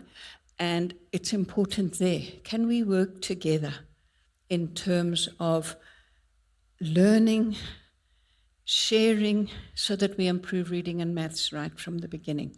So that's that. Now, I've done basic education, and I have got 6 minutes, I'm not doing too badly, to do ECD. And I've got some very strong views here. So that we've covered. The empty box on the left is, but what about before grade R? Before grade R, I'm only going to focus on the 4 to 5-year-olds, although I'm going to mention the others. Now, everybody knows that, I think, that there's been something called the function shift for ECD, but I don't think it's understood. I might be wrong, so you can say that was boring, Mary. Now, the only thing that has shifted from the Department of Social Development to basic education is community-based early learning centers. That's not ECD. I hope the person from Cotlands is applauding. ECD is, thank you, is not the same as early learning centers. ECD starts from conception. Anytime anybody says ECD to me when they mean early learning centers, I have to restrain myself, but I'm very outspoken. If you mean an early learning center, please say early learning center. Do not say ECD. Why is that important? It's because then we think, here's the laser. Well, anyway, we think we're dealing with ECD and early learning centers, whereas in fact, maternal health, early childhood, malnutrition. I've got figures on my piece of paper. I'm not going to walk over there. Do you know the figures for early childhood, which was why I thank you, Benang, for talking about it. I think you almost ended on, no child should be hungry. Stunting, I think it's in the region of 20%. What is stunting? Stunting is when the level of malnutrition is so high that the child's growth is affected. And the figures are high. We cannot as a country live in the context of everything that Benang said. when we have children starving. And malnutrition and hunger are not the same thing. You know those big packets of orange corn kernels? You may not be hungry, but you're malnourished. So, ECD, please can we do work in ECD, which is not the same as early learning centers, but now let me talk about early learning centers. Early learning centers, the current DBE policy document calls them early childhood education centers. So that's what I try and stick to. The role of the DBE, and in fact, let me say the provinces, because the provinces do this, is to register them, to make sure that they comply with requirements. And there was a news story this morning that reminded us. The next thing is government doesn't fund all of them. Government provides a subsidy of 17 Rand a day to the number of children within each center who are the most vulnerable. So you can imagine some localities where all of the children are on a child support grant, or 50% are, or 20% are, then all or 50 or 20% are subsidized. So early childhood education centers are primarily funded by the community. If you think about the Smart Start initiative, it's entrepreneurial women who take a fee from the community in order to provide an early learning environment. We must be realistic about that, because many people I've come across are thinking there's a function shift, now DBE is going to be funding all the early childhood centers. It's not the case, which means connect, collaborate, change in these ways. If we're going to be funding this crucial area, and now I'll include ECD and early learning centers, whether it's nutrition or whatever, is let's fund as much as we can the search for replicable models. Some of these concepts I've covered. Let's build capacity in the sector. I'm very worried, and I hope I don't offend anybody in saying this, about capacity in provincial level. This function shift within education is complex, it's not well understood. Does each province have the necessary capability, or are they still finding their way? But it's also within the sector in terms of NGOs. There's many NGOs that do work of supporting ECD centers. Their role is critical. So, you know, I can think of Ntaisi in the Free State, and there's many others. I don't want to single them out. But where are there good NGOs that are supporting these community-based centers? That's why I rushed down to that one. But also the discipline of doing it in terms of evidence-based strategies. And can we coordinate ourselves better? I'm aware of excellent work being done by NASCI in education, which is an association of NPOs in education. I'm aware of the wonderful work being done by PASA. We have to support these collaborative, and of course Trialogue, thank you, Kathy, is we have to support these collaborative learning initiatives so that we avoid duplicating lessons, trying things that we have been shown not to work, build on what works. And of course, there is room to support individual early learning centers. So if there's a small funder or a small individual, as Benang says, each of us, and you can support an early learning center, do it. But if we're going to live within our resources, let's try and think systemically. So now I'm nearly finished. To connect, collaborate, and change, I'm arguing we've got to improve efficiency, we've got to improve quality, we've got to reduce inequality, and we've got to maximize the sustainability of our impact, not just pretty pictures, lots of figures. And that is because we're in such a resource-constrained environment. And aren't you proud of me? Look, it's flashing, my time's up. So that we can all contribute to improving the quality of life. And so I'm not doing that. Thank you.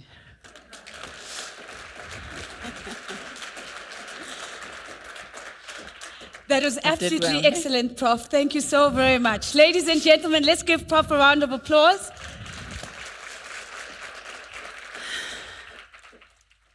We don't have the capacity to take questions at this time, but Prof did an amazing job, and I'm literally just looking to see some of the chats that has come through, and I really hope that you are really participating in the chat. Prof, maybe we squeeze one, if I can. And I'm I'll going to get answer a little quickly. bit closer to you, and I'm going to quickly just reload, and then we're going to go to our first panel discussion that we have lined up for today.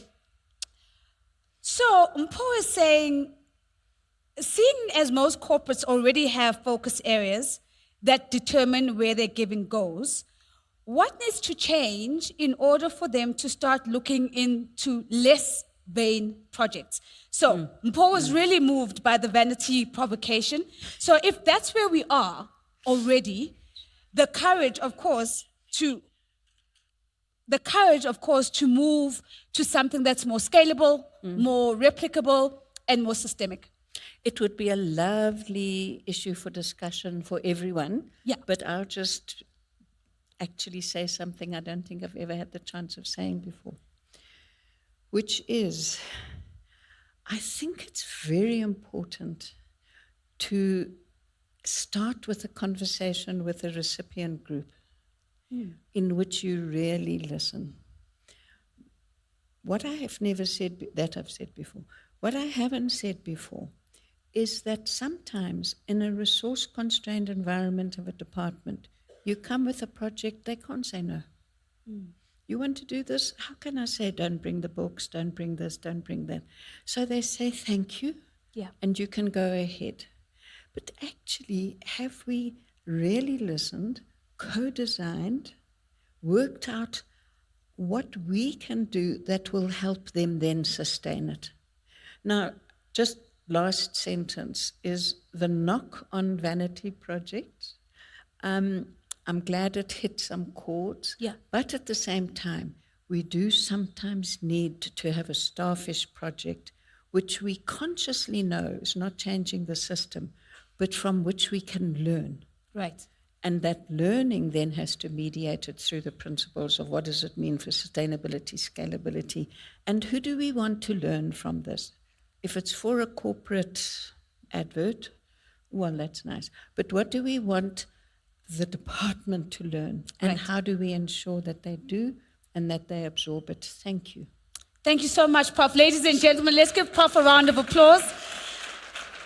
Prof, I am taking away from you the power to say the most provocative things nicely and kindly. And I think if I learn to do that today, I'll think I'll be a better conversation strategist for it. But I certainly am taking that away. Inequality inputs equal inequality outputs. The courage to fund replicable models and the courage to fund capacity in the system. Ladies and gentlemen, again, an invitation for you to rate the session on the app, an invitation for you to put your insights, what's staying with you, what's settling in your gut and is challenging you and provoking you, and putting that in the chat as well. And of course, amplifying the conversation on social media. It's hashtag BIS 2024. It's such a pleasure for me now to introduce our first panel. I absolutely love moderating panels, and I'm really looking forward to this conversation. In this panel, we're wanting to get to the core of what does it really mean to support learners through their learning journey. What does it really mean to transition children from their ABCs to their CEOs, to being CEOs? And I've got 4 incredible panelists that are going to join me on stage. I'm joined by Itaki Nitechenze. She's the Director of External Affairs for Vodacom South Africa and the chairperson of the Vodacom Foundation. Taki, are you with us? Let's give her a round of applause as she comes up. Joining Taki is Khanyisa Diamond. Khanyisa is the head of Systems Capacity and Advisory at the National Education Collaboration Trust, or more commonly known as the NECT. And previously to the NECT, I believe Kanyisa was looking after all CSI activities for Old Mutual and the Old Mutual Foundation. Let's give Kanyisa a big round of applause as she comes up. Thank you. And I love that in this conversation, we also have practitioners in the form of Principal Chauke, that's Principal Kazimula Chauke from Dr. W.F. Nkomo Secondary School in Atteridgeville. Let's invite and give a round of applause for Kazimula, please. I'm going to just grab my devices so we can create a seat here. And last but certainly not least, in this panel discussion, we're joined by Sibongile Khumalo, Executive Director of the Learning Trust. The Learning Trust is an intermediary donor and capacity development organization that specializes in the after-school sector. So let's give Sibongile a round of applause as well. I'm going to move all my devices, and I'm going to, as I put my devices down, allow me again to extend a special invitation to all of you online and in person. In the flow of the conversation, if you can begin sharing some of your questions with me, what I'll try to do is integrate your voice into the conversation as early as I can. So we're not going to have a conversation for 55 minutes and then try to squeeze 5 minutes of Q&A at the end. If you can send me your questions, I will put aside my questions and I'll bring your questions to the fore and put them to the panel. In addition to this, before we start, I want to just quickly bring your attention to a poll that we've just loaded, and we're going to get to the results of the poll at the end of this particular conversation. And the poll builds beautifully on what Professor Metcalf was asking of us. The question is, which stage of the education life cycle should companies prioritize through their CSI initiative? Is it early childhood development? Is it primary school? Is it secondary school? Is it technical and vocational education? Is it higher education? Or is it the full life cycle? And so what I'll do is that at the end of our panel discussion, we'll come back to see what the poll results of that look like. But I do encourage you to please participate. Taki, it's great to see you again. Let me put this question that allows us just to get context of Vodacom's posture and participation in learning journeys. How has Vodacom helped to strengthen the education ecosystem? Because this is what we heard Sito speaking about, the emphasis on the ecosystem. And how have you done this through your core business as well as through CSI? And as I give you the opportunity just to share some of these opening thoughts, can you also just comment on what have the benefits been to the group? Bonang talks about, doing good means doing well. What does that look like in the context of Vodacom? Thank you very much. So the Vodacom Foundation is the CSI arm of Vodacom, and therefore we benefit from the technological innovations of the company. So in 2018, we decided to introduce an education ecosystem which is anchored around what we call the Vodacom Schools of Excellence. And here the focus is mainly on the comprehensive approach to education, where attention is not just on the learners, but it is also on the teachers, it is on infrastructure, it is on e-content, it is on ICT support, and also mental wellness. And interestingly, we did not thumbsuck these elements. They actually come from government's vision of education 2030, which shows that government actually had a comprehensive view to education. Why this is not happening in quintile 1, 2, and 3 schools, we do not know. But that is how we come in.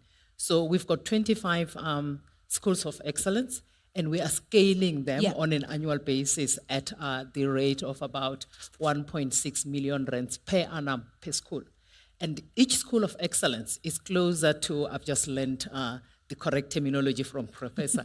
Each school is closer to an early childhood center, not an ECD center. Yes. And what we do, we have adopted these centers and we remodel them to be child-friendly. We put a computer lab with tablets and grade R content. but we also provide ICT coordinators who assist the children and the owners of the center or the caregivers Yep. with digital literacy. But most importantly, where there are pit latrines, we demolish them. And it is for the dignity of the children and their caregivers. And then each school is also closer to a community development center. They're called teacher centers, where we've got a computer laboratory, and the Department of Basic Education uses those facilities to train the teachers on pedagogy. We are not specialists on pedagogy, and we make sure that we do the maintenance on a regular basis. And of course, then we go into the schools, primary schools and secondary schools. We are given these schools by the Department of Basic Education. They are part of our bigger number of 2,500 schools. And there, apart from having a computer laboratory and an IT division that we have provided, we have also now reinforced the computer laboratory because of vandalism. But the most important value-added service that we are providing now is dealing with mental wellness. We've got psychosocial support experts. We've got psychologists and social workers that work with the teachers and the learners in the communities. And I'm sure the principal here will speak about it because we support one of his schools. And of course, lastly, we've got a virtual classroom. This is something that evolved during COVID. Yeah. When most learners, especially from quintile 1, 2, and 3, were not able to access education because they did not have the relevant facilities. So we now have a broadcasting solution where children and the teachers can actually be able to access education from anywhere. So before I move on from you very quickly, Taki, I mean, as you've been speaking, I've been saying plus, so learners plus teachers plus infrastructure plus mental wellness plus coordinators, and the list is quite extensive. Yes. What was the rationale on focusing on the ecosystem and the breadth of issues that you're taking on in schools, compared to saying we're just going to focus on one particular pillar or one particular focus area? Why go broad instead of going, and I won't say deep because you could be going deep in those broad areas, but going instead of a singular focus? It's simple. It's about achieving better educational outcomes. Yeah. And not doing it alone, but doing it with partners. So basically what we did an audit of our footprint. Looking at the equipment that we've provided in the schools. And we also now do monitoring and evaluation to measure impact. So traditionally, we used to just provide connectivity in schools, a router, a SIM, and devices. But over time, we realized that that was not sufficient. It was not impactful. It was about numbers. We'll be counting. We've connected so much number of schools in a year. But then when you go back, you find that the devices have grown legs and there is no accountability. Nobody tells you what happened with those devices. Are the teachers and the principals and the learners even using those devices or the equipment effectively? In some schools, actually, these equipment were actually sitting in the principal's storeroom because nobody knew how to use it. So we introduced this comprehensive approach to ensure that there is better educational outcome, but there is digital literacy. And I think, Professor Metcalf, you're going to love hearing that storyline because we're hearing the evolution of the approach, because what you measure and what you count is actually what you value. And that sounds absolutely incredible. And of course, I haven't missed the point on the importance of partnership that you've highlighted for us. So, Principal Chauke, ladies and gentlemen, I don't often get to live the dream of putting principals on the spot. So I'm really going to relish this one. And you look like a very strict principal, and I almost want to say sir, to make sure I'm in your good books. But let me ask the question in this way. We've heard a lot from Taki in terms of what Vodacom does. I want to flip the question to you and say, firstly, what is the support you're getting for your school from Vodacom? But more importantly, what is the impact of that on improved learning outcomes? Because that's what we're trying to measure, and that's what we're trying to count ultimately. Thank you. Let me start by saying that we feel so proud to be one amongst many to be picked by Vodacom just to come in and support us as a school. We are in a township with little resources, and coming in, Vodacom helped us to move a little step further. One, it is not impossible, but rare for a township school to have connectivity. And through Vodacom, we have connectivity. The entire school, our learners can connect from whatever end in the school through the partnership that we have with Vodacom. Vodacom was able to provide our educators with tablets, so all my educators have access to, not tablet per se, a laptop, which we appreciate, and all my grade 12 learners have their own tablets. And you have then laptops that are used by all other grades as and when they visit the ICT center, which was revamped by our partners, Vodacom. Now, in the ICT center, we do a number of things there. But let me just mention what we're getting so far, and then we'll get back to that. We are benefiting in terms of, we just introduced robotics through Vodacom. We're benefiting in that regard. We're benefiting in terms of psychosocial support. Yeah. We have got social workers, psychologists stationed at a school in a township. You don't normally have such. So we have them, they work at our school full time. If you go there today and there are challenges that need their support, you simply go there to them. What school normally do, you will have what we call school support-based team, which is made up of teachers who are actually supposed to be in classes. When learners have problems and challenges, they need to be directed to such team. So they need to make time. They will either lose time with learners in class to deal with such problems. Yeah. But the presence of the psychosocial support team has somehow taken off that load from the educators. Yes, they don't leave out the responsibility of identifying, because as and when you go to class, you identify problems and so on. Learners will still also approach you. But then they now have somebody that they can channel those particular challenges to, and they know learners will find assistance. And this support does not only end within the school, because as and when they engage with learners, they then discover the root cause is actually not from school. It comes from outside. Yeah. So it extends to families. So they are based in school, but somehow families are actually benefiting from that. And the good thing about it is also we partnered with other schools around us to say these learners that we have as a school are friends with other learners from different schools. So if the challenges that we're facing are dealt with only within our unit and other schools are not supported, they go out to the same groups, and we might be fighting a losing battle.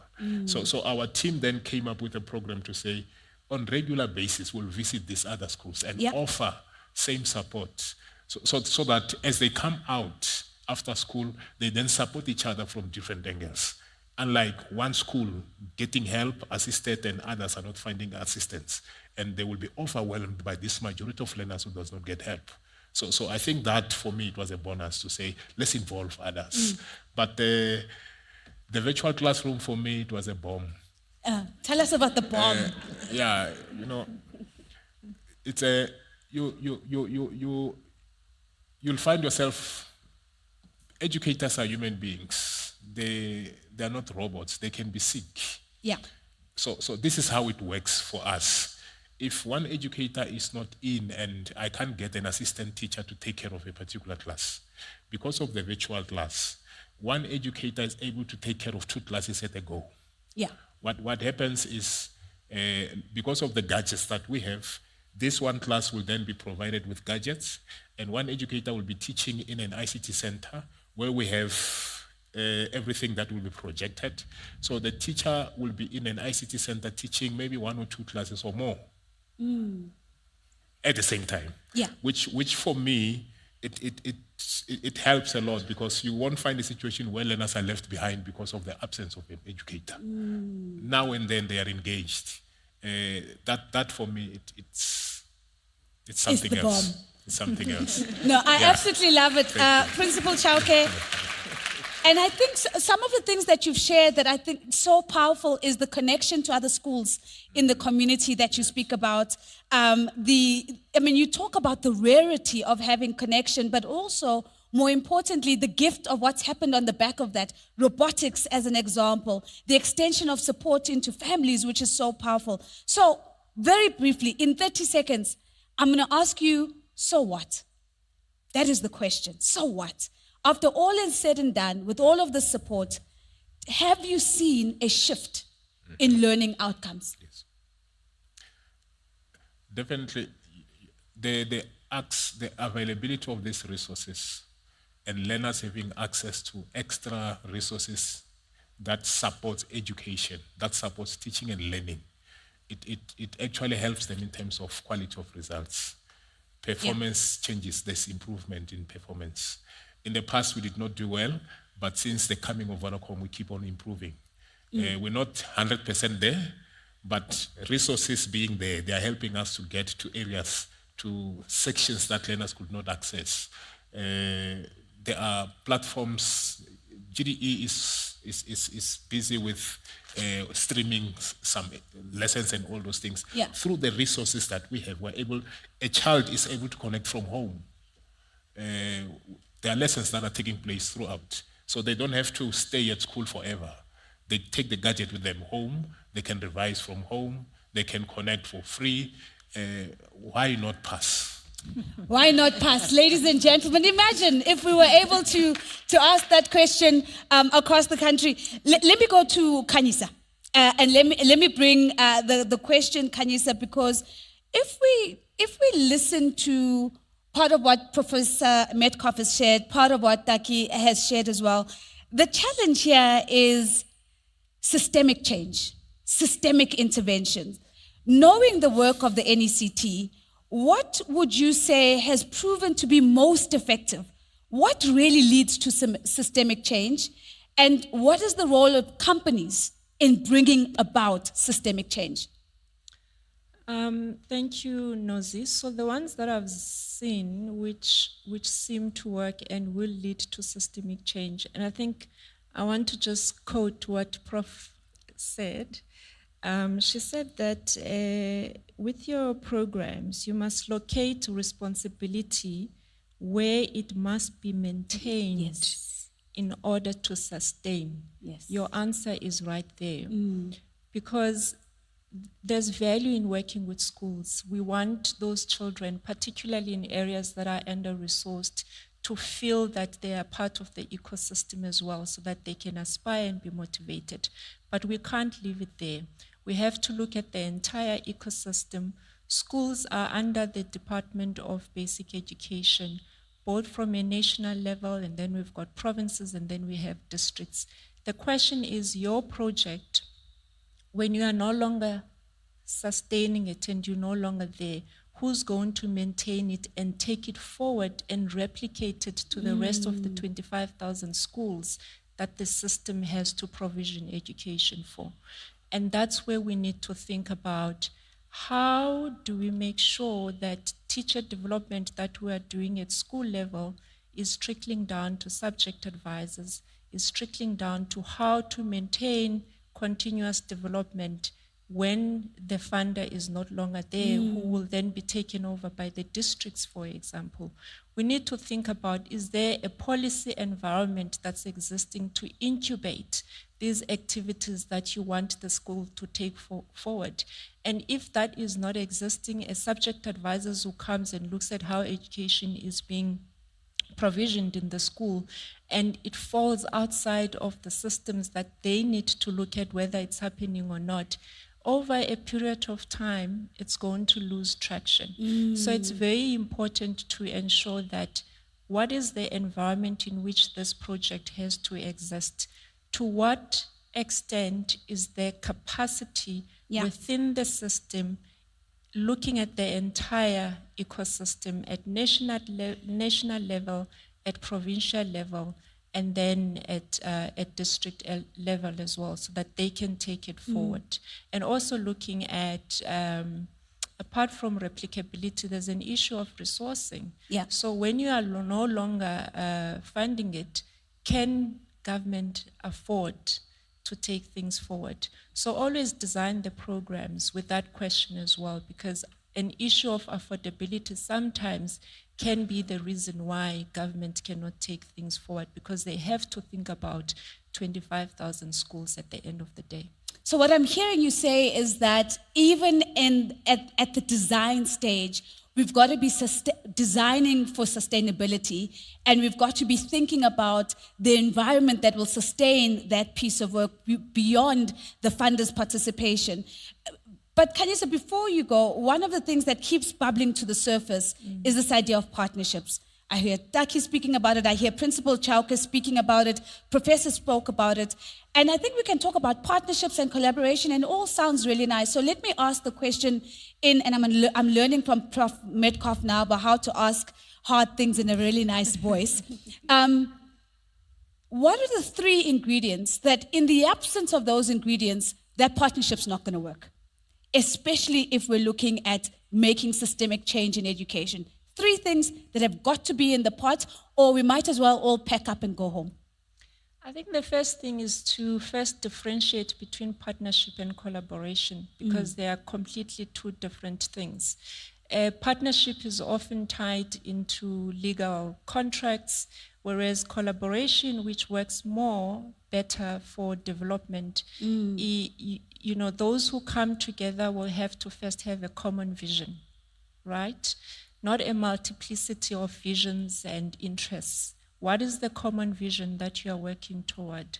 And secondly, co-creation. Every partner in that collaboration must be part and parcel of the decision making, including co-creating. So each person comes in with different expertise, with different lessons picked up in different projects that they've done prior.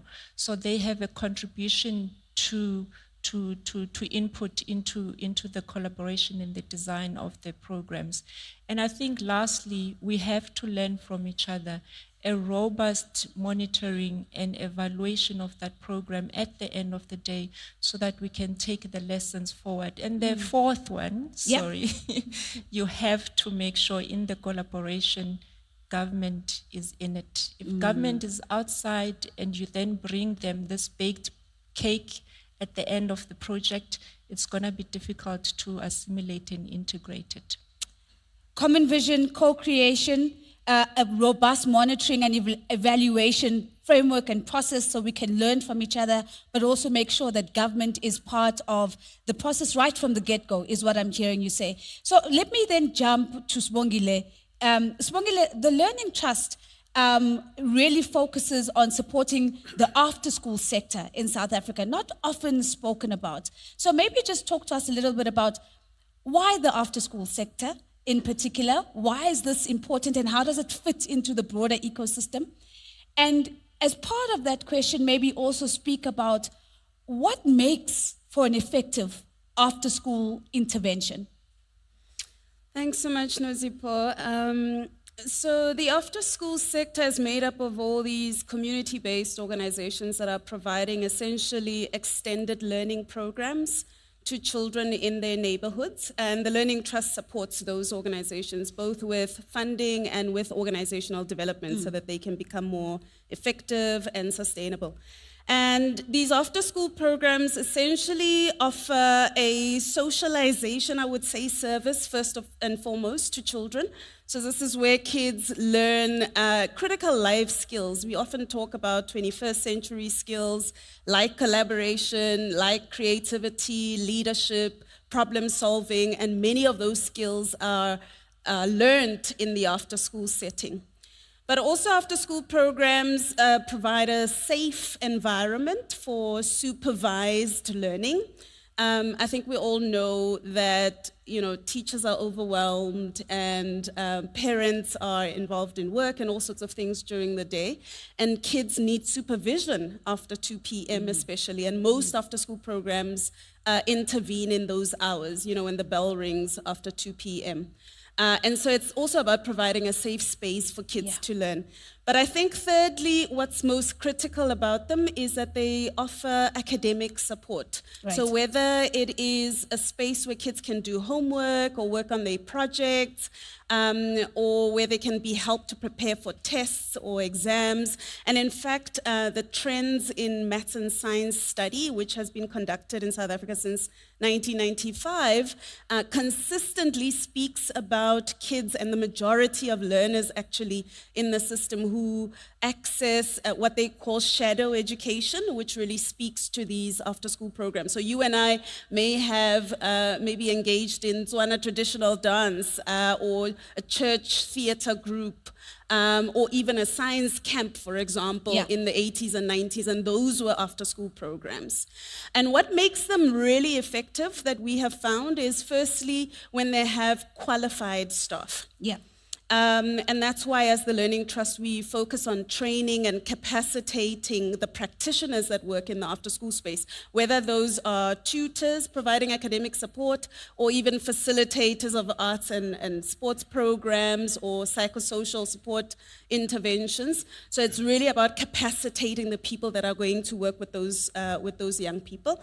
Secondly, I think, and this works in two ways, I think maybe after-school programs that provide engaging activities to learners, and for the young learner, it might be a diversity of creative activities that they can take part in that can speak to their interests and their passions. But I think something close to what Mary was speaking about is also after-school programs that provide models and interventions that have been proven to work. That empirically we know if we did this maths club intervention or teaching at the right level, we're able to get this result on the other end. So I think engaging activities, but also models and interventions that have been proven to work is a success factor. And lastly, I will say, and the NECT and Mary would love to hear this, that it's also about aligning our efforts to what's happening in the school. And we've been really clear about, after school doesn't exist without schooling. It's not a supplementary service, it's a complementary service, right? And it's about extending learning beyond the classroom.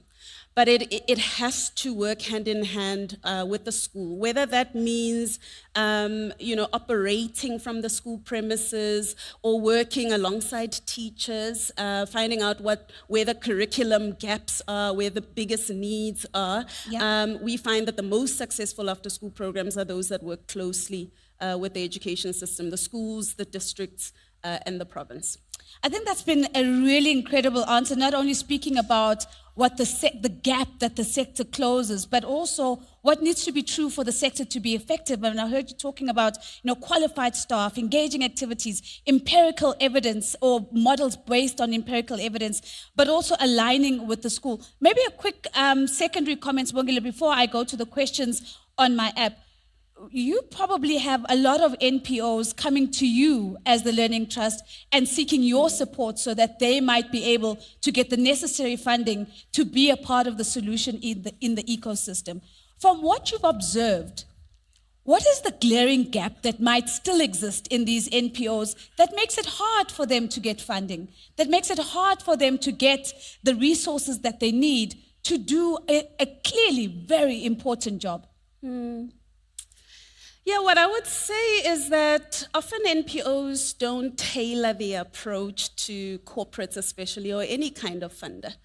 I think NPOs are so under-resourced that they go hat in hand asking for money without considering necessarily what the corporate needs may be, what the pain points for a corporate like Vodacom might be, or what it is that, are the skills and expertise that exist within Vodacom that can offer those organizations. So I think most critically is for the NPOs in the room to really think about tailoring their approach, getting to know their potential partner, because I think this is a collaboration, this is a joint effort between the funder, the corporate, as well as the NPO. And secondary to that, I think it's also to not be shy about highlighting the mutual benefit for Vodacom associating with a nonprofit that's doing that work. I think it's not about us nonprofits going to ask for money for what we do, but understanding and being able to say, we offer this to your organization, whether that is offering their staff voluntary or volunteering opportunities within the nonprofit organization as well. So I think those two things are most critical. But I also think specifically to really package your pitch well, to offer the corporate or the funder almost a menu of options, right? To be able to say, you can fund this one thing, you can get involved in this little piece that we're doing, or you can send your staff, as I said, to volunteer in our organization. And lastly, I will say for both nonprofits and corporates, I think what's really important is to focus on long-term partnership. I think many corporates in the room probably run or open up, grant applications for 1 year at a time and can't make extended commitments. But I think the nonprofits going into the relationship must have in mind that they want to work with that corporate for the long haul. And I think for the corporate partners as well, if you want to see outcomes, if you want to see change, sustained change that Mary talks about, we have to be in it for the long haul. And I'm almost hearing a thread from this morning that one of the call to actions is, and I'm going to paraphrase and use the words of David White, who is a poet, and David White says, you have to listen a conversation into existence before you speak it. And what I'm hearing from you as well is the extent to which we're able to listen in those partnerships, to create the space, to bring other voices in. So there's real co-design, real co-creation, and the ability to actually do something special together. But it requires listening from both ends. So let me then turn to my iPad. I've got some really good questions, and the hard ones I'm going to ask in Prof's voice.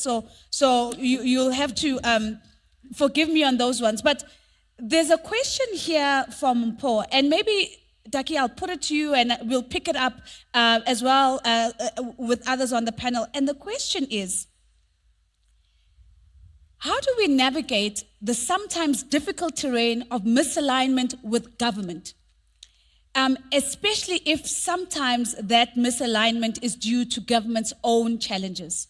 So, simply put, how do you make sure that how has Vodacom Foundation ensured that you're aligned with what governments are doing? You speak a lot about the 2030 articulation of the targets as they are in the National Development Plan. And how do you ensure that you stay aligned and that Vodacom doesn't get excited and does its own thing, or the other hand, also staying aligned with government so that they are walking in tandem with you throughout the journey? Yeah, it is about understanding what each partner or party brings into the relationship. It is not about competition. It is about collaboration, as was mentioned there. So government space is to make policies and to create a conducive environment for civil society and for the private sector to prosper. We as the private sector, Vodacom in particular, when we enter into that partnership or into that relationship, we should know what our parameters are. And government reminds us on a regular basis. Like I said, we are not experts in pedagogy. We are experts in technology. And therefore, we use technology as a tool to deliver education. Where we stray away, government will actually tell us in no uncertain terms. The problem with you people in the private sector is that you always run ahead of yourselves. And that helps us to reflect and say, what do we bring to the partnership? The schools do not belong to Vodacom. We adopt those schools. Those schools belong to government. So at no point do we go to a school and introduce a program without talking to government. Yes, there will be frustration because sometimes we've got these bright ideas and we want to implement very fast, and government wants this thing to be done, step by step, and it's taking months for you to agree on how to deliver. But eventually, when you are not competing and you say, we are here to support you, they listen. And then what is the role of civil society? Civil society is there as the eyes and ears for both government and private sector to hold us accountable for the commitments that we make. So let me be difficult. And Kayisa, I'm going to bring it to you. Oftentimes we will learn, and I'll maybe take the telecom sector as an example, that innovation comes about when we break boundaries of existing policy, as an example, and we discover new ways to do things more efficiently, more faster, more smarter.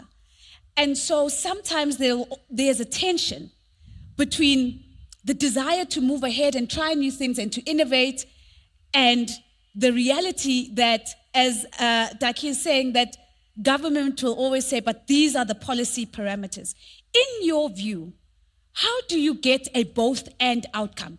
How do we have a conducive relationship with government, but also tinker and fiddle at the edges in a way that allows us to discover new and better ways of doing things that allow us to play outside of policy? Is that even a possibility in your view? It is a possibility, and it's needed. We do need to tinker outside the edges, because that's where innovation comes in. However, I think what's key, as Daki has already mentioned, let us touch base with government. It may not necessarily be at a given time when we're ready to be in schools and innovate that they're ready to come with, but at least there's a sort of an agreement that this is something the system needs. We may not necessarily be ready as government with the resources that are necessary to partner with you, but let's co-design what you are going to be doing. Let's both understand, and we will bring the context for you to understand in what way are you going to be implementing this and what are the implications for us as government. So initially, the partnership might not be that you collaborate with them in doing, but it may be that there's at least an agreement that we are going to pilot this because we both agree that we need it for our system. So you can't just trudge ahead and think government needs this or schools need this, even if they're not going to be funding alongside you, but at least there has to be an agreement that it's necessary for the system to go this way. And then you can go ahead and pilot and document your lessons while you're thinking about 5 years or 3 years down the line, how we're going to replicate it in other areas, but they are alongside with you in that process. And I think that links beautifully to the earlier comments or mini conversation that we had about vanity projects. And Professor Metcalf was saying, yes, we don't want to do vanity projects, but every now and then we can create the space if we know what it is that we intend to learn from that particular project. And so thank you for that insight, because I think it's a beautiful dot connect to earlier. Let me then jump to Sibongile, because I've got a difficult question for you, Principal, because that's my mission today with the principals on the panel. Let me jump to Sibongile first. Sibongile, there's, I think, a really good question from Jacques. And Jacques is saying, everybody is focusing on a piece of the ecosystem in order to make change after school, a range of things from Vodacom's perspective, long-term systemic interventions from the NECT. But Jacques is saying, how can we tackle one issue at a time that's eventually going to lead to a change in South Africa? And I'm hearing in Jacques' word the idea that what is the shared and common vision that we have for education, back to the question from Prof. And if we aligned all our capabilities and our resources around that, could we really change educational outcomes in the country? What are your thoughts on that? I'm reminded as you asked that question of a report that was done by Zenix, right, Mary, on learning backlogs. And they talk a lot in that report about wicked problems. Wicked problems. And I think first and foremost, we have to acknowledge that education in this country is a wicked problem. That the issues that we're dealing with are, quite complex and intractable. And when we do have wicked problems to tackle, we have to have a multiplicity of solutions. And I really love how you're talking about an ecosystem, because I think often when we talk about the education system, it almost connotes that there's this kind of, organized structure that just works. But when we talk about an ecosystem, we are almost acknowledging that there is complexity in what we are dealing with, and that it requires a multiplicity of ways of eating this kind of elephant, right? So I don't think there's any one way, and often at the Learning Trust we speak about working practice instead of best practice, because that's an acknowledgement that there isn't one way. Yeah. There isn't the best way to do it. There are multiple ways that we can do it. So I think firstly acknowledging wicked problems. And then secondly, I think, we can't speak about collaboration enough. I think being able to acknowledge that the problem is so big that no one party can really solve it. Yeah. There's, issues about resourcing in the system. That's a big problem. How do we deal with that? And what philanthropy and corporates offer is that there's space for innovation and additional resourcing that can test solutions that might work. Over and over before we hand them over to the system for adoption. But I think we have to be careful in expecting that the system can adopt everything that we've innovated and tested and think works. Yeah. So that's why I talk about long-term investment, because it might be that Vodacom has to do what it's doing forever and ever, actually, without the system having to adopt it. So I think those are the things that we have to accept about being part of an ecosystem that is solving wicked problems. Sure, being a part of an ecosystem that is solving wicked problems. Principal, again, another question from Jacques. And Jacques, thank you. Your questions are absolutely excellent. And Jacques is saying, I hear all of you. I think all of you are saying amazing things. But at the end of the day, or as my husband likes to say, at the end of the day, how do we get these learners from school into jobs? And I put that question to you, Principal, because in your community, you've seen the children that have left your school gates. And I'm certain that in some instances, you've seen those children remain in the community without jobs. If there was one thing that corporates could do to make sure that as they leave your gates, if they're not going into a tertiary institution or similar, that at the very least they're walking through the gates of employment, what do corporates need to do? Thank you. I think it's a challenge that we're facing. Our education system. Let me speak to. If you were to talk to technical subjects, schools that do technical subjects is something else. Unfortunately, my school does not do that. But you'll have learners who you can see this child, if you were to keep the child up to grade 12, they can't make it. This child must be channeled somehow. But then we find it difficult with parents. Yeah.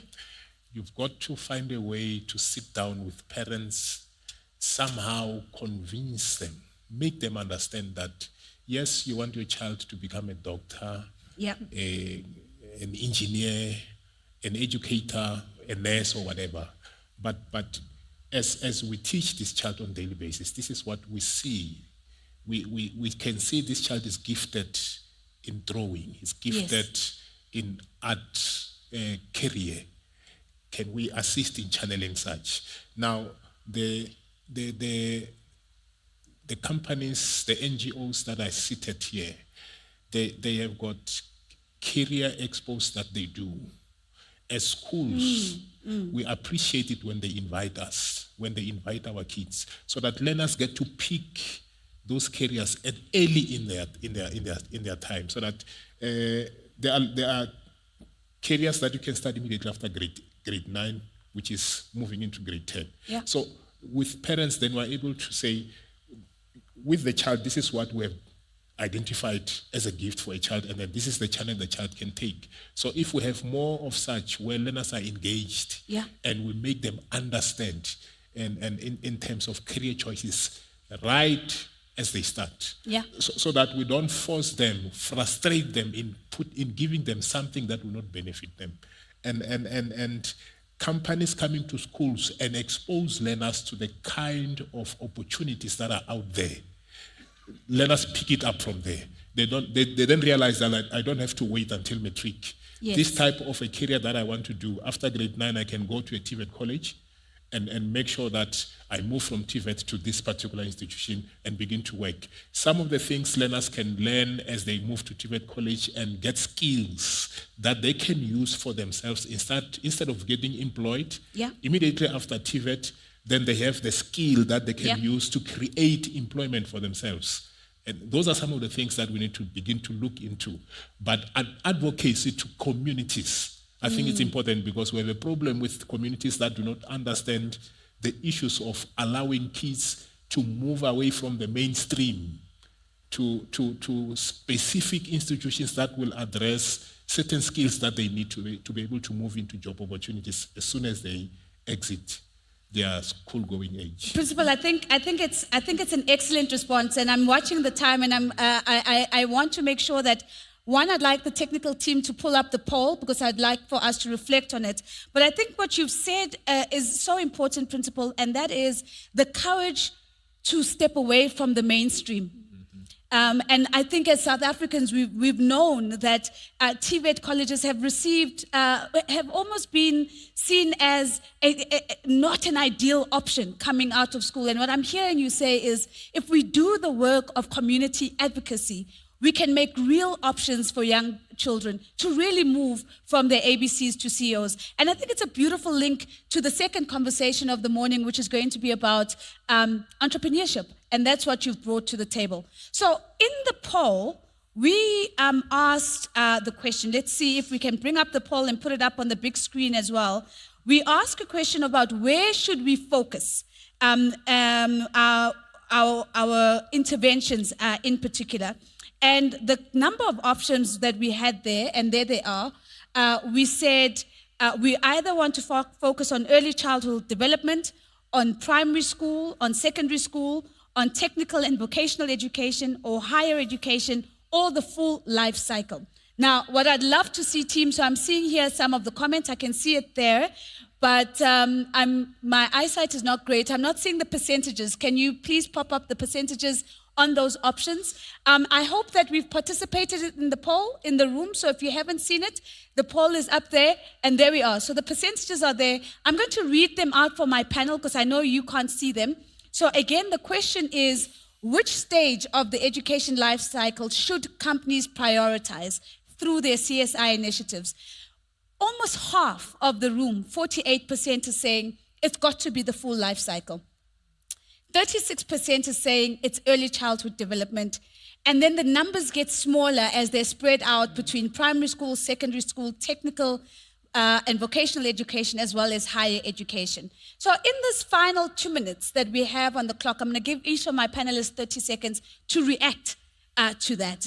And Taki, I'm going to start off with you. That surely must be a validating result for Vodacom Foundation. Yes, it means we are on the right track. Because, as I said, when we started our program, we were focusing on verticals. Yeah. And when we did monitoring and evaluation, it actually showed us that focusing on these individual verticals does not work. You need a comprehensive approach. And because government already had that framework, we just had to put it into practice. But I want to go back to the question that you asked the principal here about mainstream education and engaging with communities and parents to look at the bigger picture. The reason why we introduced robotics and coding in schools is to basically improve creative thinking, problem solving, and self-awareness. You need to bring out those soft skills at an early age so that learners are able to determine their paths and their destiny without being constrained by the traditional way of education. And what we're beginning to see with our robotics and coding program is that learners that had never thought that they were going to go into the STEM subjects because they were told they did not have the brain for mathematics, they are now saying, I want to do this, I want to do that, but I never thought I could do it. Sure. And I think again, I love the fact that we are intentionally going into the family structure, locating the conversation within the family structure, and not leaving it to happen in the classroom as well. Families and communities are part of the equation when we look at education. Principal, do you agree? I would imagine we are now at 49% of the full cycle. If you were, let me ask this differently. If you were marking this paper, right? What's the mark you're going to give on that result? I think I will somehow agree with it's now 50%. Yeah, it's now 50%. I think I'll go for that. It is important that we don't only focus on a specific groupings at a particular time, rather move with everyone going forward, so that whatever partnership, whatever collaboration, whatever support that comes to educational institutions, learners must not get them somewhere along the way as they move. If they start with these things, they get exposed early in their life, and they get to know exactly this is what I want to do, and they don't have to struggle in terms of where to go from here to the next point.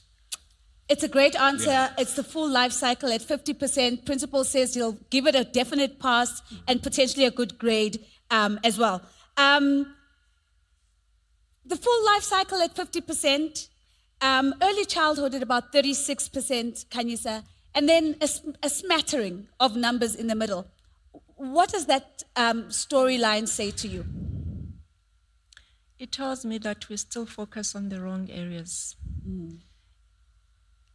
If we get the education system right at early learning levels, including primary schooling, there should be less remedial work that we should be doing at secondary school, but rather we should be reinforcing so that we can get those distinctions and so on. But right now we are microwaving students. We get them to camps. They don't sleep a few months before they write exams. By the time they get to tertiary, they're exhausted. We have very high levels of dropout rates at tertiary education. Why?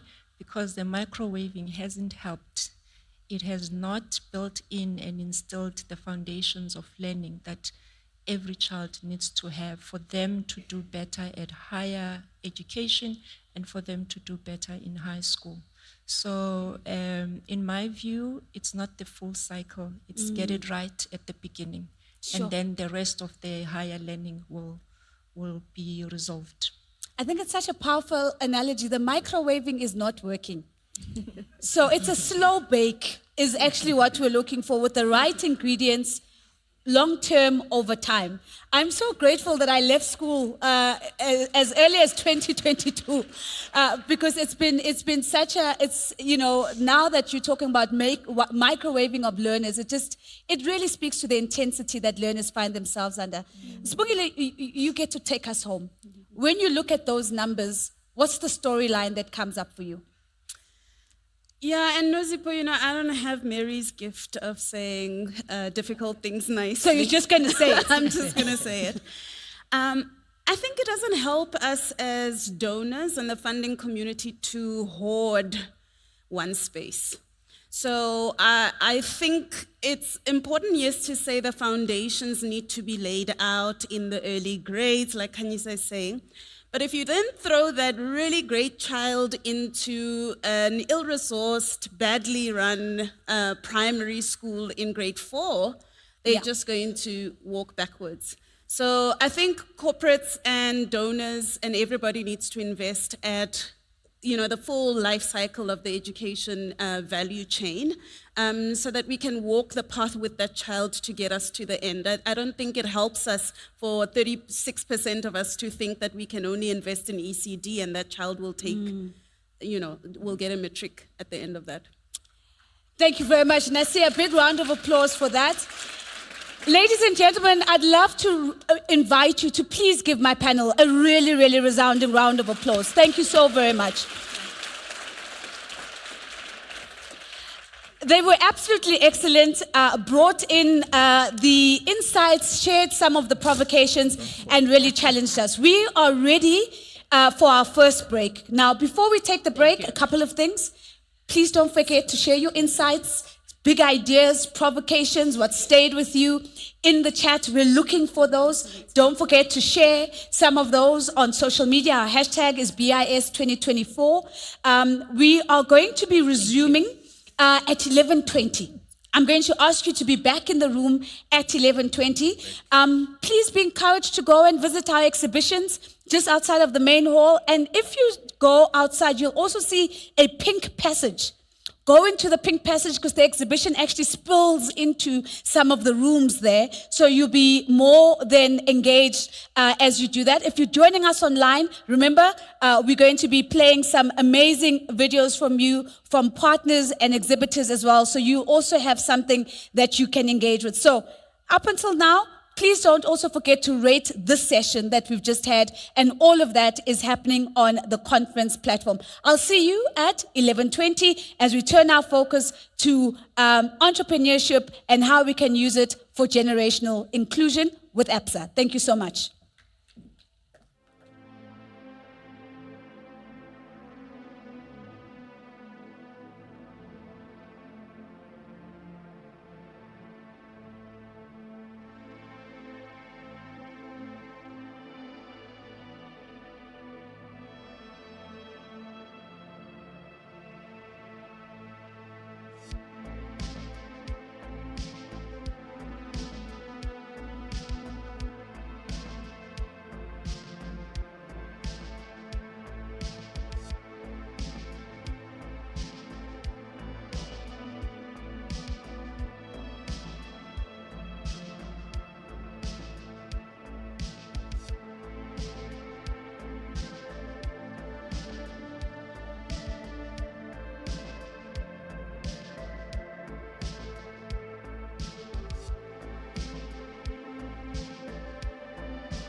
Ladies and gentlemen, if you can hear my voice, we are going to start at 11:30 on the dot. Can I please invite you to come into the main hall, bring your cup of coffee, bring your cup of tea. We're going to be starting shortly. I know our speakers are on standby. Please do make your way in. We're going to be starting shortly. Thank you so much.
Ladies and gentlemen, welcome back, and thank you so much for being back in the room. If you're joining us online, welcome back, and thank you so much for staying with us.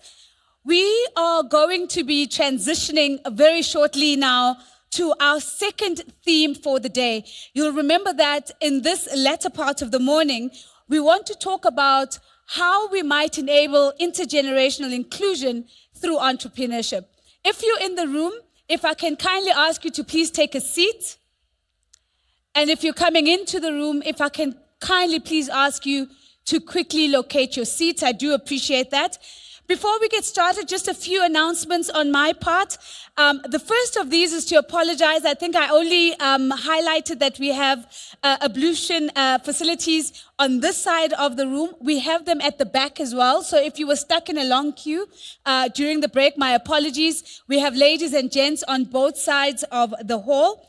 And also, that little piece of paper that was in your program is not for the breakaway session, it's for the cocktail session. So please hang on to it.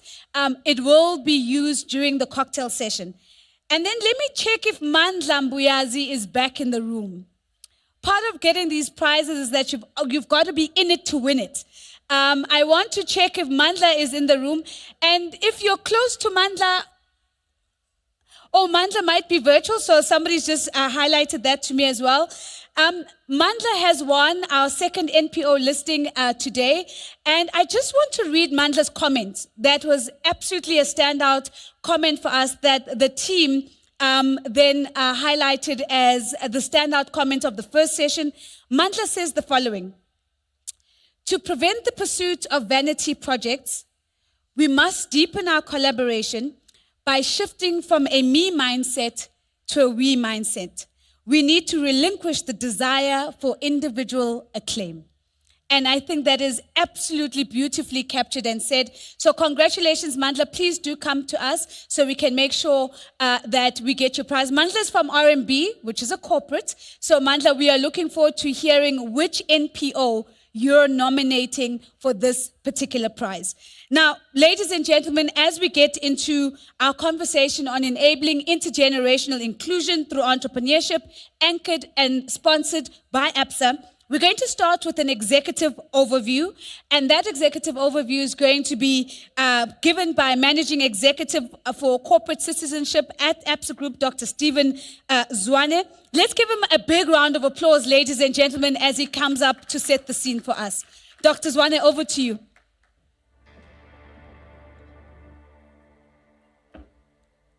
Thank you very much.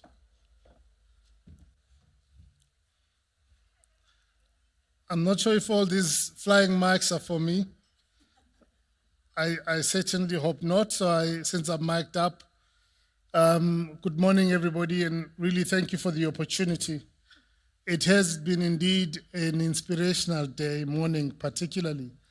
I think it kicked off with Professor Bonang's profound messaging. I think we all felt like we've been asked the right questions and we should think about the right things. And I also liked the dialogue earlier. What stuck to me was this popcorn analogy that was put forward. It reminded me of my nephew, who probably suffered from the same popcorn situation. 4 months into university, he gives me a call yesterday. He says, I think I want to go to university next year. I want to deregister. He says, I am not coping. And now you can imagine, I'm the uncle now, I have to deal with this. I must tell you, I did not have an answer on how to address that. And I realized that he didn't have a break the whole 12 months or whatever months that he was at school from grade 11 up until grade 12. He was at school from Monday till Sunday. And I think just maybe he was exhausted to send anything like that. So if anyone has an advice for me on how do I deal with my nephew in this particular instance, please reach out to me. I'll be on the floor.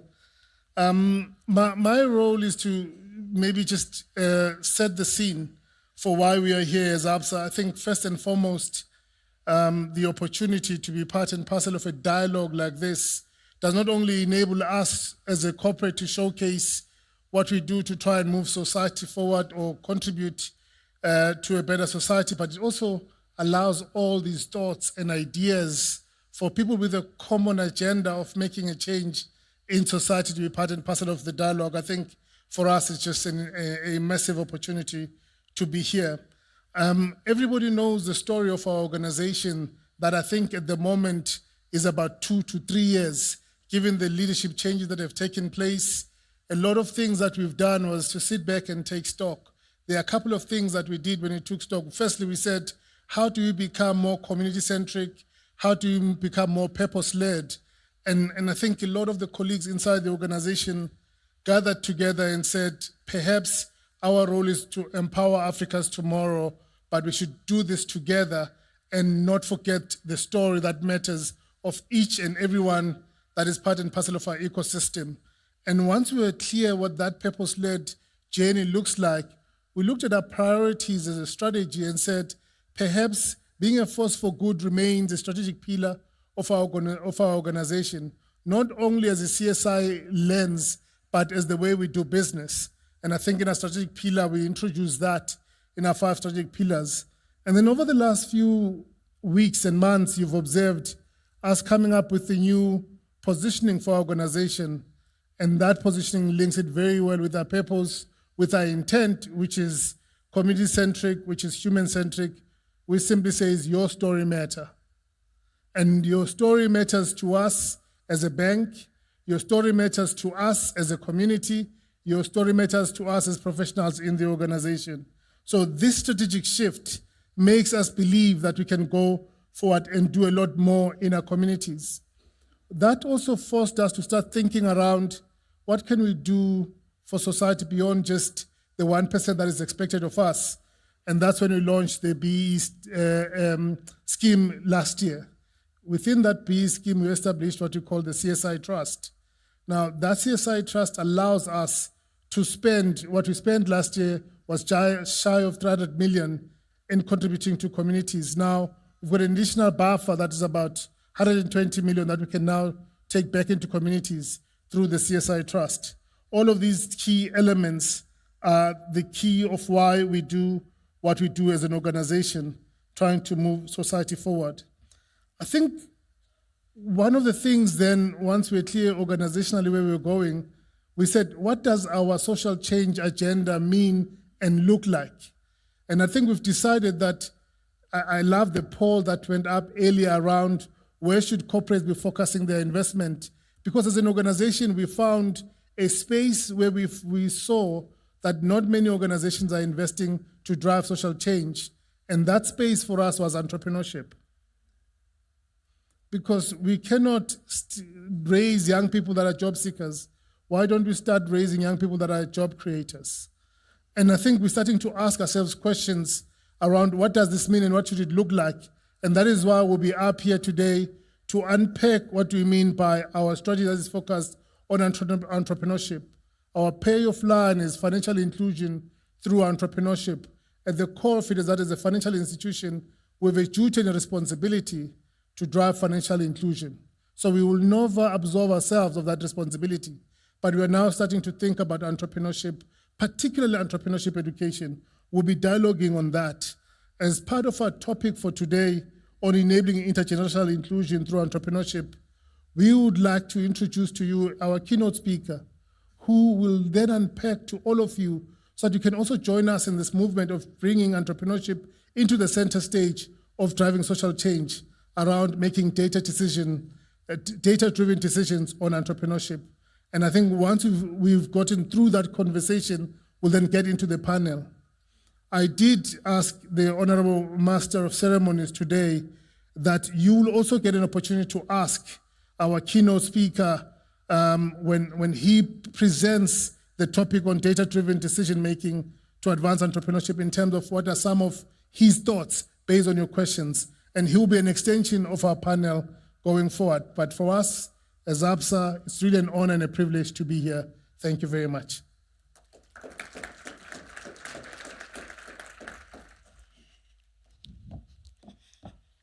Ladies and gentlemen, I think we can give Dr. Stevens a little bit of a better round of applause than that. Thank you for the invitation into the conversation and the journey that the ABSA group is on. And it's really exciting and provocative to begin to hear you talk about how might we center entrepreneurship and put it on the center stage and ensure that it is one of the ways in which we reconfigure our societies. And I think this is the conversation we're really excited to hear about as well. I must also admit that Stephen had a little bit of a go at me earlier on because I'm not wearing red, and yet I sit on the ABSA CSI Trust. So I did say this is what neutrality looks like for the day. Now, Stephen's already alluded to the fact that we have a keynote speaker. It's a themed keynote as well. But to Stephen's point, this keynote is about really getting to the core of what data-driven decision-making to advance entrepreneurship actually looks like. Moving away from the feel-good, fuzzy, this feels like the right thing to do, and getting to the essence of what the data is telling us we should be doing. And so it's such a pleasure for me to welcome the founding academic director of the Ellen Gray Center for Africa Entrepreneurship at Stellenbosch University. Dr. Phumlani Nkontwana is a development economist. He's a researcher, entrepreneur, and involved in the science and practice of entrepreneurship-led sustainable development in Africa. As we invite Dr. Nkontwana, again, let me invite you to please send me your questions. Time permitting, we're going to try and put some questions to our keynote speaker before we transition to the panel. And as always, let's give a resounding round of applause to our keynote speaker as they come up. Ladies and gentlemen.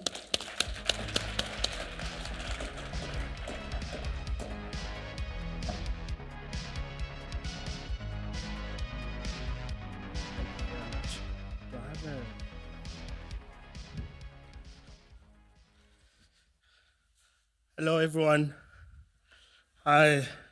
Sorry, I'm not wearing a suit. I decided, before I went to breakfast at the hotel, I wore a suit. And then I was like, why? Why should I do that to myself? So after breakfast, I went back to my hotel room and I changed. So I wanted to feel comfortable. My name is Pumlani, and all the way from Stellenbosch. And I'm very happy to be here to contribute to Stephen's and ABSA's bid for using entrepreneurship as a vector for social change and inclusion. And I've been doing this for 15 years.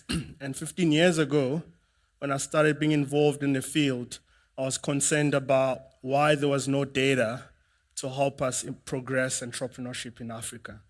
Why is it that there's 643 support organizations in Africa, and yet there's so much duplication and fragmentation? And how can we use our data skills to stand on the giant shoulders of experimentations and see through things that we can't see? So a few years ago, I convinced the CEO of Alan and Jill Gray Philanthropy to invest in a think tank. At the time, we didn't know what it would look and feel like. And then 5 years later, that think tank happened. And it's now at Stellenbosch University as the Alan Gray Center for African Entrepreneurship. So we see it as a data hub of hubs, and I'll talk about that in a moment. Okay, so there's a few things, but since we are fairly new, just a year old, in this Stellenbosch University outfit, I wanted to cover a few things, but I'll focus a little bit more on the data hub of hubs and use an example of some of the ecosystem data work that we've done. So I think I've mentioned this a little bit, but the idea was to set up a center that will really inspire data decisions in Africa. And our vision is to create knowledge, but we want to do that through data-driven dialogues, which is why I'm here. And we hope that we can employ an ecosystem approach to this work. In other words, we don't want to just be isolated and be siloed. We want to inspire data-driven dialogues, and we do that in a couple of countries already. So I'm alone here, but I promise you there's a bigger team, and this is just a core team. One of the tools I'll talk about today has a different team. So we have about 5 research teams, and each research team has a different research team. But this is, if you like, the core team. And we're fairly pan-African as well. So there's people from Kenya here, Rwanda. We're also fairly global. There's people from Netherlands, and there's people from France, like Dimitrius, et cetera, et cetera. So I'm going to skip the values, but I do want to emphasize that our goal is to take long-term approach to entrepreneurship, hence the idea of data. And I've been collecting data for entrepreneurs and ecosystem players for the last 5 years. And there's a huge difference already, even in just that effort. But the idea is to take a long-term approach and make sure we're good at that, and we can do that really well, and hopefully contribute to social change. So I'm going to skip this as well, but this is quite interesting for us. So we spent the last 2 years thinking about how might we contribute to social change. And for us, the center's role is really at the diagnosis level. So I'm going to talk about 4 diagnoses that we've done and some of the diagnostic tools that we've created. But effectively, the idea is to step outside experimentation. So the first 10 years of my life as a professional. I was involved directly in setting up hubs, incubators, accelerators, talent investors, venture studios, and all these things. And then I realized I didn't make a difference, even after 10 years. I just didn't see what I was doing. And at the very least, I could see a lot of failures. So I was challenged, and in the last 5 years, I've started to step more outside. In other words, to help diagnose so that we can better experiment. And then if we experiment better, we can do talent well, and we can do culture well, and support very well. So some of you might know, last year we launched Motor Collective, which is an ecosystem movement that you can check out on LinkedIn. And we launched it in Cape Town, and we had about 600 or so people that came. So we basically have 5 thematic research areas: talent, support, funding, policy, and ecosystem metrics. Bulk of what I'm going to talk about today is only on ecosystem metrics, which is a diagnosis part. But we do take deep dives on issues of talent, support. For example, this morning I submitted to a journal a paper just looking at talent in townships in South Africa. And so we take deep dives in some areas. By the way, these 4 areas are not just thumb-sucked. So I was involved in what is called Oxford Expert Panel on Entrepreneurship. And a few of us, 30 or 40, validated that Africa is still struggling with these 4 areas. Virtually, if you pick any paper or talk to anyone who knows entrepreneurship, they'll cite one of these 4 issues as the wicked problems. And that's why this center is trying to contribute in unpacking that a little bit more. So these are the 4 ecosystem building projects that we currently have. So we have what is called Rwanda Recalibration Project, where we're working with the Ministry of ICT and Innovation, and we've helped them map out, diagnose, and basically start measuring their ecosystem. We just finished a baseline on their work. And when we have here in South Africa what we call Connect 10, which is effectively a sister project to the Rwanda Recalibration, we basically measure 10 conditions that can enable productive entrepreneurship in this country. And we've started going around KZN and then Western Cape, basically gathering provincial governments. You know, if you look at your IDPs, which is a roadmap that municipalities use, it's completely detached from entrepreneurship. So we are saying, how do we use an entrepreneurial ecosystem framework? And we've put together a paper where we've mapped that against IDPs in KZN and Western Cape. So really bringing entrepreneurship at the heart of these integrated development plans. And then we launched just a month ago at the Global Entrepreneurship Network's GEC Plus, which took place in Cape Town ICC. And we launched the first ever Africa Entrepreneurial Ecosystem Index, which I'm going to talk about a little bit as well. This profiles 29 African countries against core ecosystem conditions. This has never been done before. And we are saying if we cannot even understand at that macroeconomic level, how do we intervene? And then we have what is called ecosystem.build. If you take a moment now and go to your phone and type africa.ecosystem.build, you will find a website where we've put the work that we've done on the index there. So we'll update that website all the time. For example, we only released a technical note and a methodology note last week, and you can now find it in the website. And we also released the data on the 29 countries on the website. So africa.ecosystem.build. So, and then the last bit, which is why I'm here, we want to become a data hub of hubs. In other words, we want to become a resource for everyone in this room and virtually, and be able to provide ecosystem services using data. So I'm going to skip all the other bits and focus straight on the ecosystem building efforts that we've done. So this is a Rwanda recalibration, which I've explained, and I'll talk about that in a moment. So we've profiled we finished the report 2 weeks ago, 119 ventures in Rwanda. Now, this might sound like very small, but in Rwanda, we estimate there's about 1,000 active ventures. Okay, and this is the largest data set that they have, which is more than 10%. And 28 ESOs, which is enterprise support organizations, incubators, accelerators, etc. And this might look very small, but in Rwanda, there's about plus minus 50 ESOs. So this is more than 50% of the ESOs in Rwanda that have been profiled. So this is a workshop. This is a practical workshop. We don't just sit and research. Where we're in KZN and we're working and workshopping the KZN government on the 10 conditions and how they might adopt that as part of their IDPs.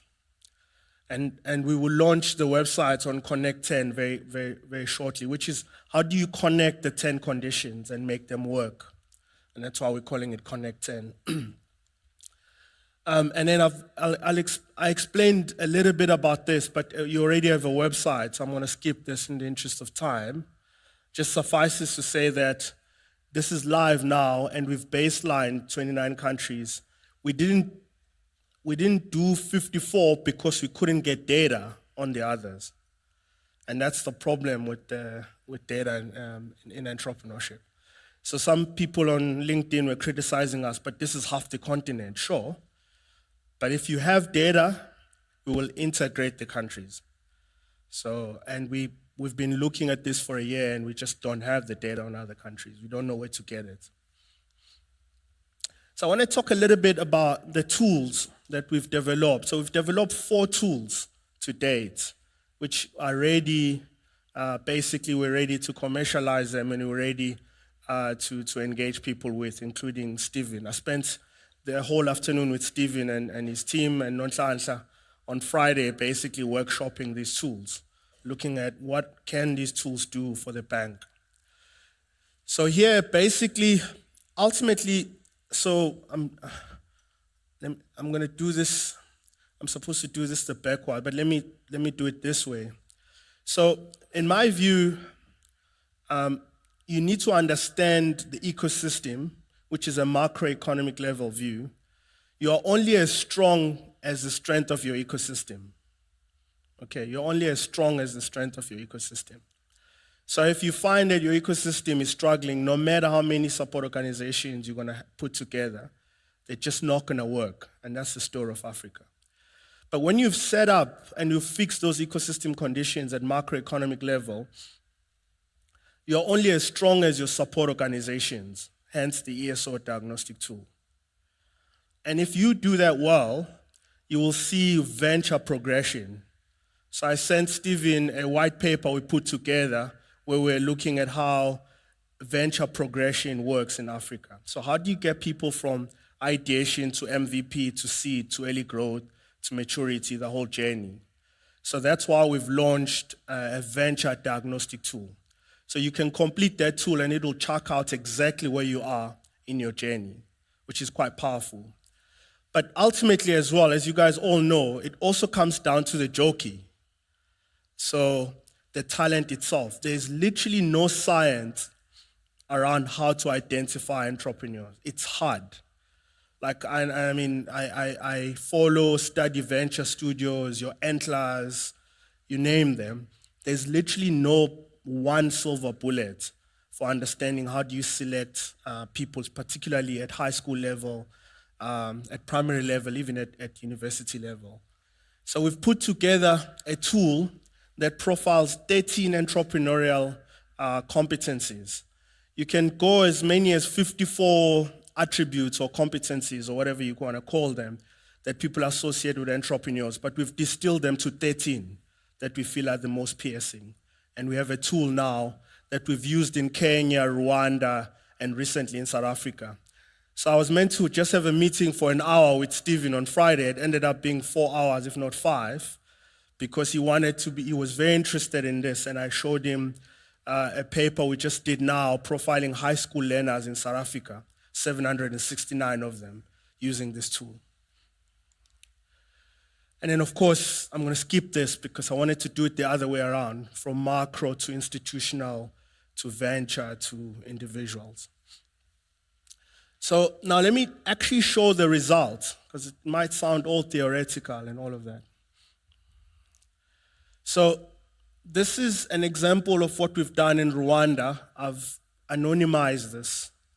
So basically, this is an example of what our venture diagnostic tool, the type of data that you can get. It profiles a bunch of things. As I said, we've just done 119 ventures in Rwanda, and this is their biodemographic data. It tells you how many ventures, how many genders, education levels, where their backgrounds are from. It tells you the age that these founders, and more importantly, where they plan to expand, which might look very basic, but in Africa is a lot of geopolitics as well. This is quite powerful for the Rwandan government to look at and say, we need to fix our stuff with certain countries because our entrepreneurs want to go there. They wouldn't know this without data. And this is some of their impact data. Basically, they've created these ventures, 592 jobs, and you could slice and dice this by gender, etc. And then the diagnostic tool takes 4 years. I mean, it's probably one of the most demanding tools. So as a researcher, I know that a moment a tool or a survey is more than 5 minutes or somewhere to 10, then I know people don't complete it. And this will require 40 to an hour to complete. That's because it's got a lot of deep information. So we take 4 years back, like you can see here, this is from 2020 to 2023, and you could see the trend. You could see the trend in terms of jobs, you could see the trend in terms of revenues that they've created, and you could see the mix of funding. Obviously, you want ventures to get more investments than grants, but currently you can see that's almost a match of the money that Rwandan firms are using. And of course, we want them to employ younger people, so you can get that. And we want, obviously, full-time jobs, but currently only 27% are full-time jobs, which is hard. I'm involved in another incubator and accelerator in Rwanda, and in East Africa, we also do 25% full-time jobs. So like I said, you're only as strong as your ecosystem. So the venture, the ESO I'm involved in is very well-resourced and uses a lot of data. But if Rwandan firms in general achieve 27% employment, we are likely to achieve the same. So, because there are ecosystem barriers in that country. And of course, this is the key thing that is the value proposition of this venture diagnostic tool. It's essentially this. So we've coded it such that it checks out where you are in your journey, which is the whole point.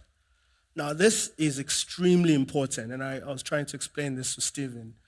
So if your ecosystem strategies are different, okay? If you go to the US, people are trying to create unicorns, high-tech firms that will globalize. If you go to other contexts, people are trying to create jobs. If you go to other contexts, ecosystem strategies are trying to create social change, et cetera, okay? So you need to name that ecosystem strategy. If your ecosystem strategy is to create jobs, then of course you want a lot of firms to be not only at early growth, but growing, maturity, et cetera. And this is obviously quite concerning, but it's quite powerful because it shows you that bulk of them are stuck at product development, which is at MVP level. Now, if you juxtapose this with the ESO diagnostic tool, this is a venture tool, you will notice that the context of that country is such that there's literally 2 fab labs or maker spaces. So if you don't have maker spaces that help you with product development, then you can't develop products. Hence, a bulk of them are stuck at MVP stage. So this is quite powerful. Now you can say as a Ministry of ICT and Innovation, this is great. Let's get more ESOs to go and solve that problem. Okay, this is interesting. It also means you are efficient about how you match not only founders with ESOs, but how you also match founders with funding. So everyone knocks at VC's doors and they spend a lot of time and waste VC executive time. Basically, this suggests that only one firm is worthy having a VC conversation that is at early growth, which is basically in our coding, it's a firm that has grown for 3 years at 20% growth rates. By the way, all these tools are globally benchmarked, and we use validated scales. Okay. I'm going to skip some of this. This is the ESO diagnostic tool. So what I was trying to say earlier is, you can see at the bottom, those are number of fab labs or maker spaces that the ESO diagnostic tool. So you don't have maker spaces, so entrepreneurs don't know how to create products, and that's why they're stuck at MVP. Simple math. Okay. And you can see a lot of services that are provided in that context are training and workshops. We all know trainings don't create entrepreneurs. Okay, training paradigm doesn't work. Anyways, I'm going to skip this. You get the point of how you can use these tools as a collective. These are some of the things that were interesting. When I did my PhD, I studied 7 countries, 7 African countries. And my supervisor said that was a little bit too big, so I needed to focus on 3 countries. So I studied Rwanda, Kenya, and Ghana. And the average, and this was 2021 or so, 2020, 2021, the average number of years an ESO had, based on my research, was 5 years. This is obviously in Rwanda, but in the continent, the average was 7. This hasn't changed, which means ESOs in Africa are very young. They are startups themselves. And that's why we need to diagnose them, and that's why we need to look at their capacities and see how we can help them. And this was very concerning to me, looking at the frequency of how they engage with the ecosystem. So a lot of them ad hocly, so they don't come like this and collaborate and partner. And we know here in South Africa as well, people show up like this, take pictures, but they actually just don't collaborate. And we also know that no one has ever created entrepreneurs using a micro model. So all those who are successful, they are catalytic. So they partner with other people. Okay. So how often does your organization review its strategies? You can see a bulk of them very ad hoc. So which means that the services are off the shelf. And this is basically at the bottom, the countries that the ESO supports. So a lot of them are Pan-African. This is Connect 10. And then lastly, I think I'm going to talk about what is trending at the moment in our work, which is this Africa ecosystem diagnosis. And this is the diagnosis of 29 countries. And basically we profile them and we look at the top 4. And you could look at the top 4. This has been extremely controversial, because if you pick any paper, they'll tell you Nigeria, South Africa, Kenya, and Egypt, which is what we call now the innovation quadruple. But we are saying you are measuring the wrong things, because you are measuring the outcomes. You're not measuring capacity. So we're interested in propensity of countries to create entrepreneurs. Now, you don't have to do the math here or know the math. Just look at the colors. Green is good, orange is okay-ish, red is bad. And what this tells you is that Africa has pathologies. So we're looking at a paper now, we're looking at ecosystem pathologies. Basically, the whole thing of localized or national ecosystem strategies won't work for Africa. Africa needs to effectively employ what I call translocal ecosystem strategies, because you've got similar problems. And these are across 7 ecosystem areas, which is governance, culture, support, finance, infrastructure, market access, and human capital. And these are the countries and the top 4, as you can see. Okay, I think that's about it. Just on time, I think.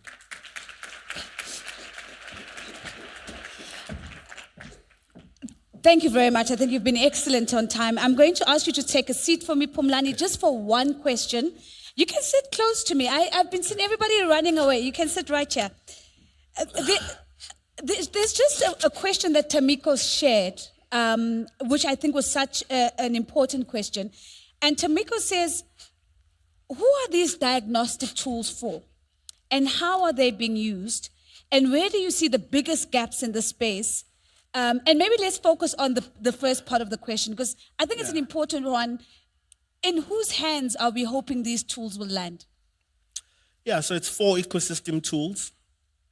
So I feel like anyone who's funding entrepreneurship, so basically philanthropies, banks, development organizations like your GIZ, DOTS, IDRCs, basically anyone who funds entrepreneurship. I think it's only responsible that you understand the context that you are funding entrepreneurship in. And I think it's only responsible. So one of the other prospective clients invest in 9 ESOs, okay? They have no clue what's happening in those ESOs. They don't understand their capacities. They don't even ESOs in Africa don't understand themselves what the difference is between incubation and acceleration. Yeah. Okay. So I think, and then if you are an ESO, it's in your best interest to profile the talent that you are dealing with. So if you're going to put your money into entrepreneurship, it makes sense to access the data that helps you channel that money effectively. Final question, again, another one from Jacques. I wonder if we can get Jacques a prize for all of these amazing questions that he is feeding me here on stage. And I'm not sure if Jacques is in the room or online. But Jacques is saying, Phumlani, we're sitting with an almost 50% unemployment rate amongst young people. In your view, how do we get at least 25% to start their own businesses? Because you spoke about 13 characteristics, you spoke about, but how do we get young people actively engaged in entrepreneurship? Yeah, I think we need to go back to high schools. It's interesting, okay. So Europe has been doing high school and primary entrepreneurship education for 20, 25 years. We do it badly in this country, badly. I know I see Martin, who's one of the people that does, I'm sure you all know Martin, but I can name them. I can name organizations that are involved in the high school space. By the time people get to varsity, it's too late. Their families already are putting pressure for them to get a job. Okay, so I think the game changer for me, so when I did my master's, I asked that question, where's the right time to start? Is it primary? Is it high school? Is it varsity? And I'm settling on high schools. I feel like primary we don't have time. We're a ticking bomb, not just in South Africa. So we need to create jobs like ASAP. So I think high school is good enough to get people to pick up skills they're going to need to create ventures, not pick up skills for jobs. Ladies and gentlemen, let's give Phumlani a big round of applause. Thank you so much, Phumlani. Thank you. And as Phumlani descends the stage, I'm going to transition us now and build on a lot of what Phumlani said as we go into our panel that looks at how do we enable inclusive and sustainable entrepreneurship. Phumlani, I'm personally really positively challenged by some of what you've shared with us. As a person who moderates events and conversations all around the world, one of the things that are constantly lamented is the absence of data coming out of Africa. And to hear that there are people doing the work of collating the data, sense-making the data, and then making it accessible to all of us is really encouraging. And so for this panel, to really speak to how then do we leverage data and other tools to create an enabling, inclusive and sustainable entrepreneurship. I'm going to invite Dr. Stephen Zwane back onto stage. Let's give Dr. Zwane a round of applause again. And then I'm going to invite Associate Professor from the Gordon Institute of Business Science, Dr. Anastasia Mamabolo. Let's give her a round of applause as she comes up.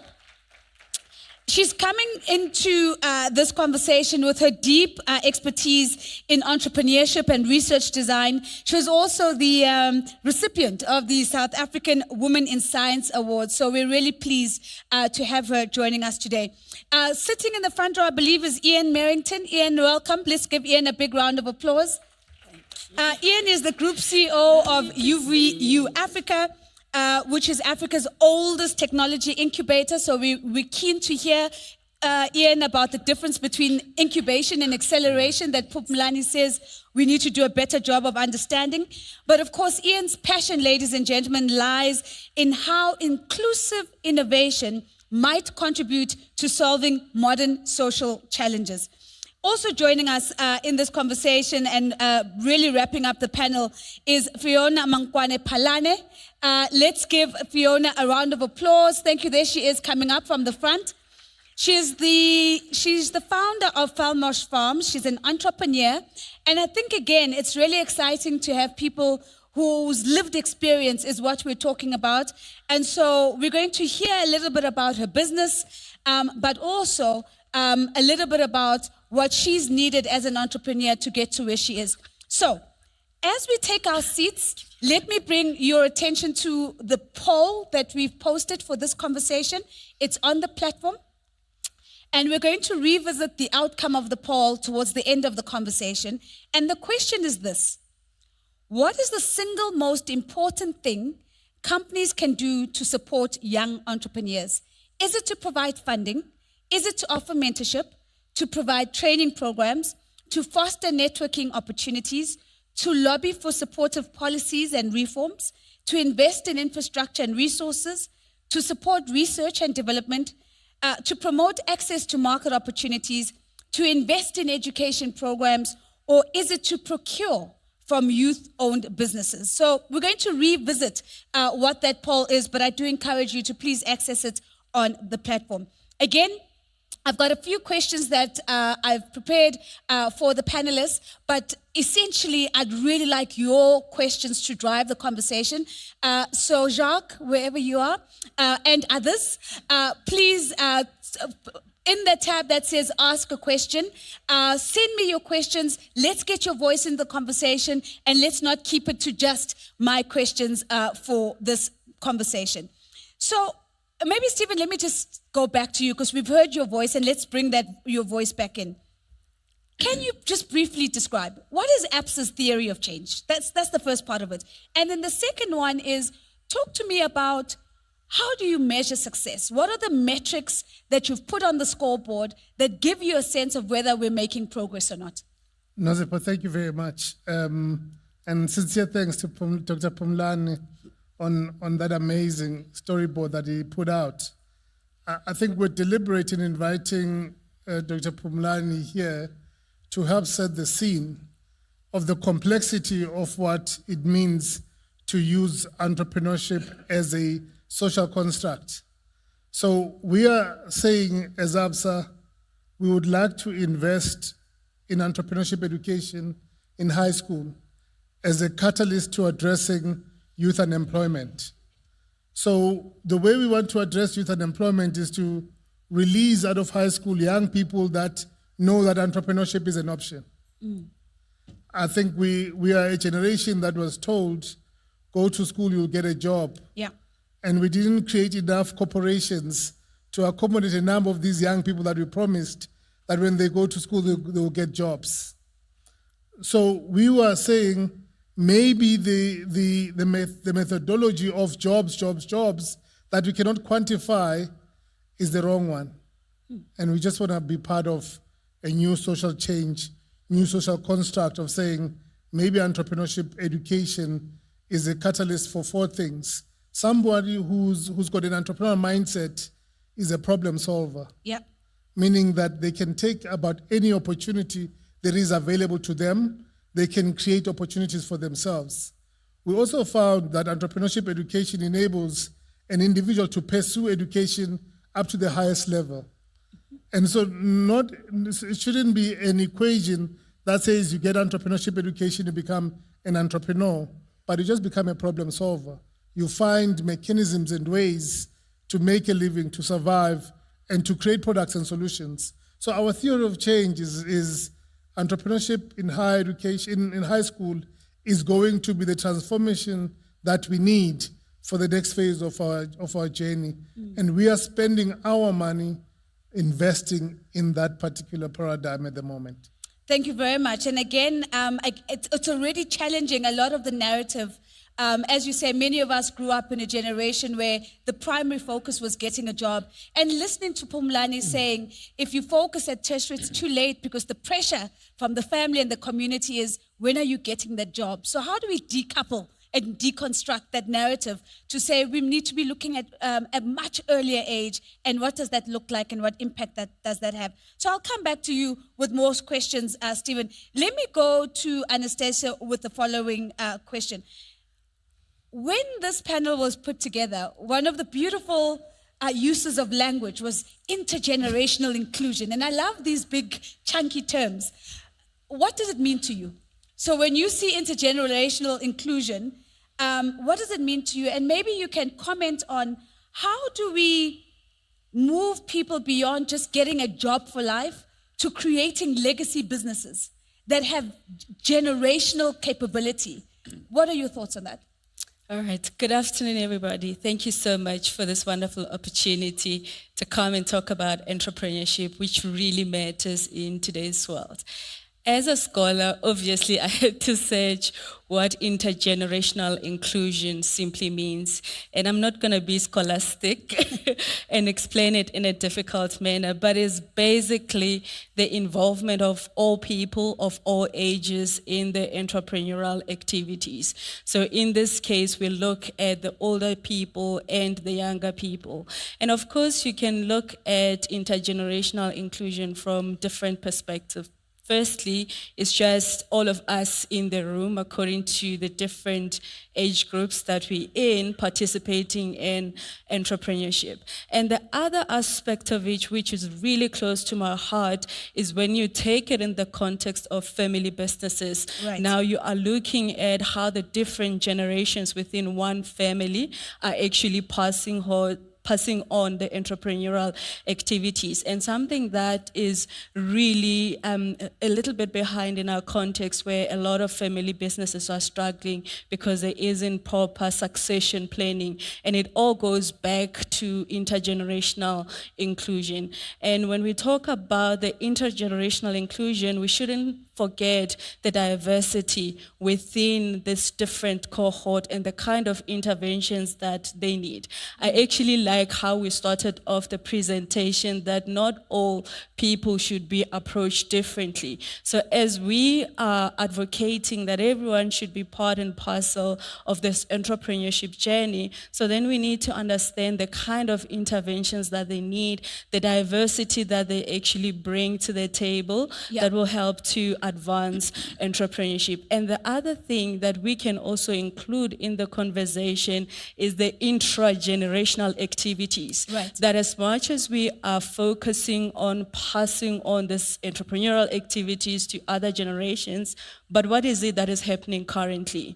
So you cannot just be futuristic without diagnosing what is happening and the intra-generational activities, which I think today's conversations is really all about that.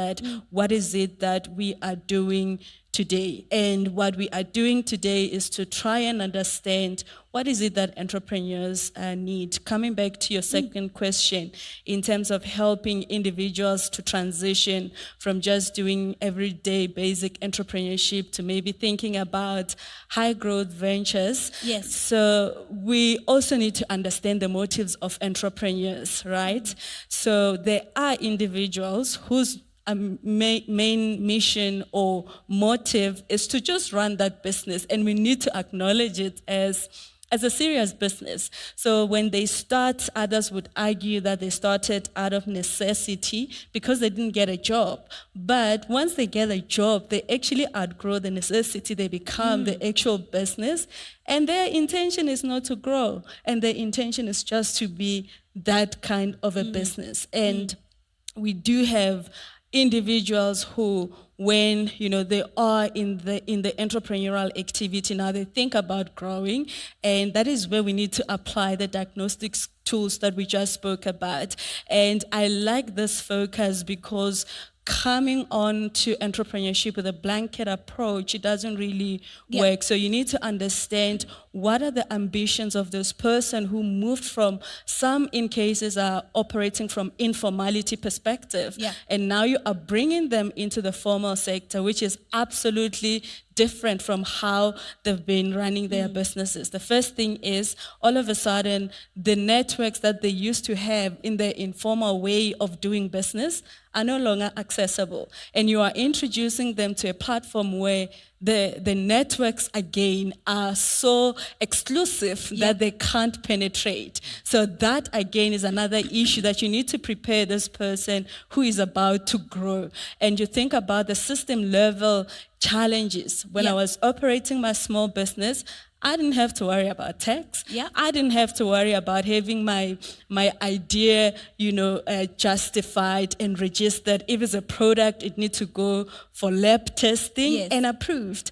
And all of a sudden, I have this complexity of issues that I need to address. So this is where you see the role of intermediaries come into place. And I'm so privileged today that we have NPOs in the room, that they act as institutional entrepreneurs to help the entrepreneurs to scaffold through from the informality to formality, from just being a basic entrepreneur to being a high growth entrepreneur.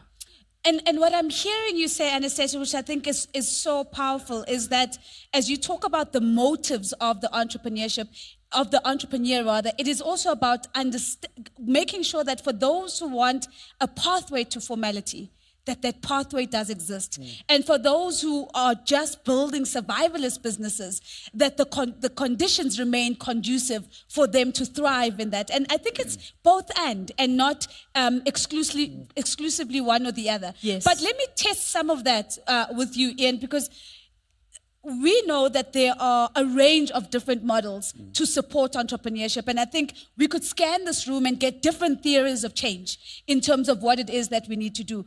Through the work that you have done, what has stood out for you as the most effective models that ensure that entrepreneurs are building sustainable businesses, growing businesses, that should they want to transition from informality to formality, that option is there? A good question. And I think when we speak about models, I think we mustn't let past precedent limit us, because it's limited really by, I think, the extent of our imagination. I think there could be hundreds and thousands of different kind of models. And I think that really is the main point between how we approach entrepreneurial development. It's really a very customized and very tailored approach. And I think it is definitely all about understanding where the person, the individual, or where the business is in their growth cycle. One needs to decide, are you focusing on the individual? And we heard in the keynote about focusing at a school level, and that's very much about the individual. If someone's still at ideation stage, that could well be also about the individual. And then it's about working with that person and helping them to fulfill their ambitions and doing a gap analysis around their own personal capabilities. And then one starts to move up the value chain really to where now there's a business, ideation has taken place, there's a concept, but the concept is having to be fleshed out. And I think there now you're starting to switch and you're starting to change and you're moving into holistic dealing with not just one person anymore, but with probably 2 or 3 entrepreneurs as a partnership. And that's a different dynamic to working with an individual, because part of that is how do you get them to collaborate together? What are their complementary skills? And it becomes a little bit like sometimes mediating a marriage, because that's not something that always works out from a personality dynamic, and that's very important. And then one can move up to later stage, where they sort of post-revenue and now they're starting to scale.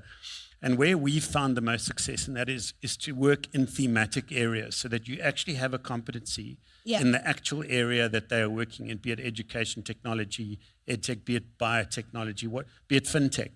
And actually bringing to bear expertise in that area. So you're not only bringing general business skills, marketing, finance, entrepreneurial skills to bear, you're actually adding value to the domain. You're bringing domain expertise to the table. And that's been incredibly important for us, especially with scale-ups, is bringing an element of deep understanding of that technology. We're working in technology and innovation, that technology and innovation area, and often just an understanding of the demand side, the market side. We sometimes find entrepreneurs that hit on a great idea and they're completely hell-bent on taking that idea to market without really understanding that is there a demand for what they're doing. And, in the early days of our fintech work that we actually did with Barclays, before it became ABS again, with Barclays Rise, was actually trying to line those entrepreneurs and those entrepreneurial ideas up with something where there actually was a market pain point or a market demand. And we got a lot of people to actually pivot and change what they were doing because they were great entrepreneurs, they had great ideas, they had great entrepreneurial drive, but there was never going to be a buyer for their product. And I think, so being able to get them to change because you understand the market and the demand side is an important role one can play in an entrepreneur's life. So, Ian, I'm hearing a lot of wonderful things, but two that I want to highlight. First, meet the entrepreneur where they're at and understand the life cycle of where their business or idea is at. But also, if you're going to support entrepreneurs, it might be good to think about the entire life cycle, including access to markets, because that's where the rubber hits the road, if I'm hearing you correctly. It comes back to the question we put to Principal Chauke earlier, to say, after all is said and done, if these young people don't have an opportunity to either go into jobs or go into entrepreneurship, so what? And I'm hearing you articulate that. I'm going to circle back on that, but let me come to Fiona. And Fiona, I know you've been listening. And as an entrepreneur, I want you to take what you've heard, reflect on your own journey as an entrepreneur, and then maybe answer this question for me. What resources or assistance was most valuable to you? As we talk about different models and what we should be doing for entrepreneurs, if you think about your journey, what mattered the most? And when did it matter the most? What was happening in your entrepreneurial journey for that resource or that level of assistance to actually be the thing that was most impactful for you? Good evening, good afternoon, everyone, and thank you for this question. I've been hearing everyone saying all this stuff about business, and for me, what's interesting about my journey is that ABSA came through for me, and let me elaborate how it came through for me. I grew up with my grandmother, and I was just assisting her with selling snacks and veggies in my primary level. And when I go to high school, I used to, I'm a SASA beneficiary, and I used to save up that money for my future, for my tuition fee, and I also managed to come up with my friends and suggest that we should save up at least R2 a day to help us to apply for university, so that when we go out there, we do not ask our poor grandmothers to help us to apply. So that thing, it was just a hobby for me. I didn't realize that I'm an entrepreneur who's always looking for solutions. When I was in university, I was into network marketing. I also realized that in varsity we have a lot of students. In a venue that we were attending, it used to accommodate around 600 people. And I was like, these young girls need to look nice during church services and other things. And I decided to sell heels, I was like, in this room full of 600 students, 10 can be my customers. And it was a success. But I didn't realize that business is something noble that I can study. So I studied psychology and criminology, but at the same time, it came to be a solution for me, because when I was, after studying, I realized that I'm depressed after three months of unemployment. Remember, I'm from primary, high school, university. Now I'm unemployed for 3 months, and it was quite depressing for me. So I came up with the idea of being a farmer, in getting into poultry. And for me, it was not a train smash to execute that idea, because I just grew up doing this entrepreneurship thing. But ABSA came through for me where I was exhausted of always coming up with solutions where I see problems. I was tired of fixing leaking roofs and other things. ABSA came up for me. The most important thing they did for me is to enroll me into mentorship programs. Sure. That helped me a lot. It built the character. It helped me to carry myself as a professional businesswoman. Prof. Anastasia, she's one of professors that facilitated the personal mastery and the business development plan that I was enrolled by APSA, and it was through Gordon Institute of Science. And that helped me a lot to develop myself as a businesswoman, because I was just interested in selling, in buying and selling, cost of sale, profit. For me, I didn't have that big mind of saying that I need to carry myself as a businesswoman, I need to be compliant and all those kind of things. So it helped me a lot to be able to be ready for opportunities, to be ready for challenges and risk that comes with business. Sure. Can we give Fiona a round of applause, please? And Ian, I'm going to come back to you because I have a question to you about the characteristics of an entrepreneur. And based on what you've just heard, I'm keen to hear your reflection on what you've just heard from Fiona. But before we get there, I want to quickly jump to Stephen. And I'm going to ask for short, sharp answers because I then want to go to what's coming through on the portal here. Stephen, I think it was earlier this year, you wrote an article for the Sowetan where you spoke about how South African entrepreneurship is failing because of the environment within which it is trying to thrive, and that the environment is not supportive at all.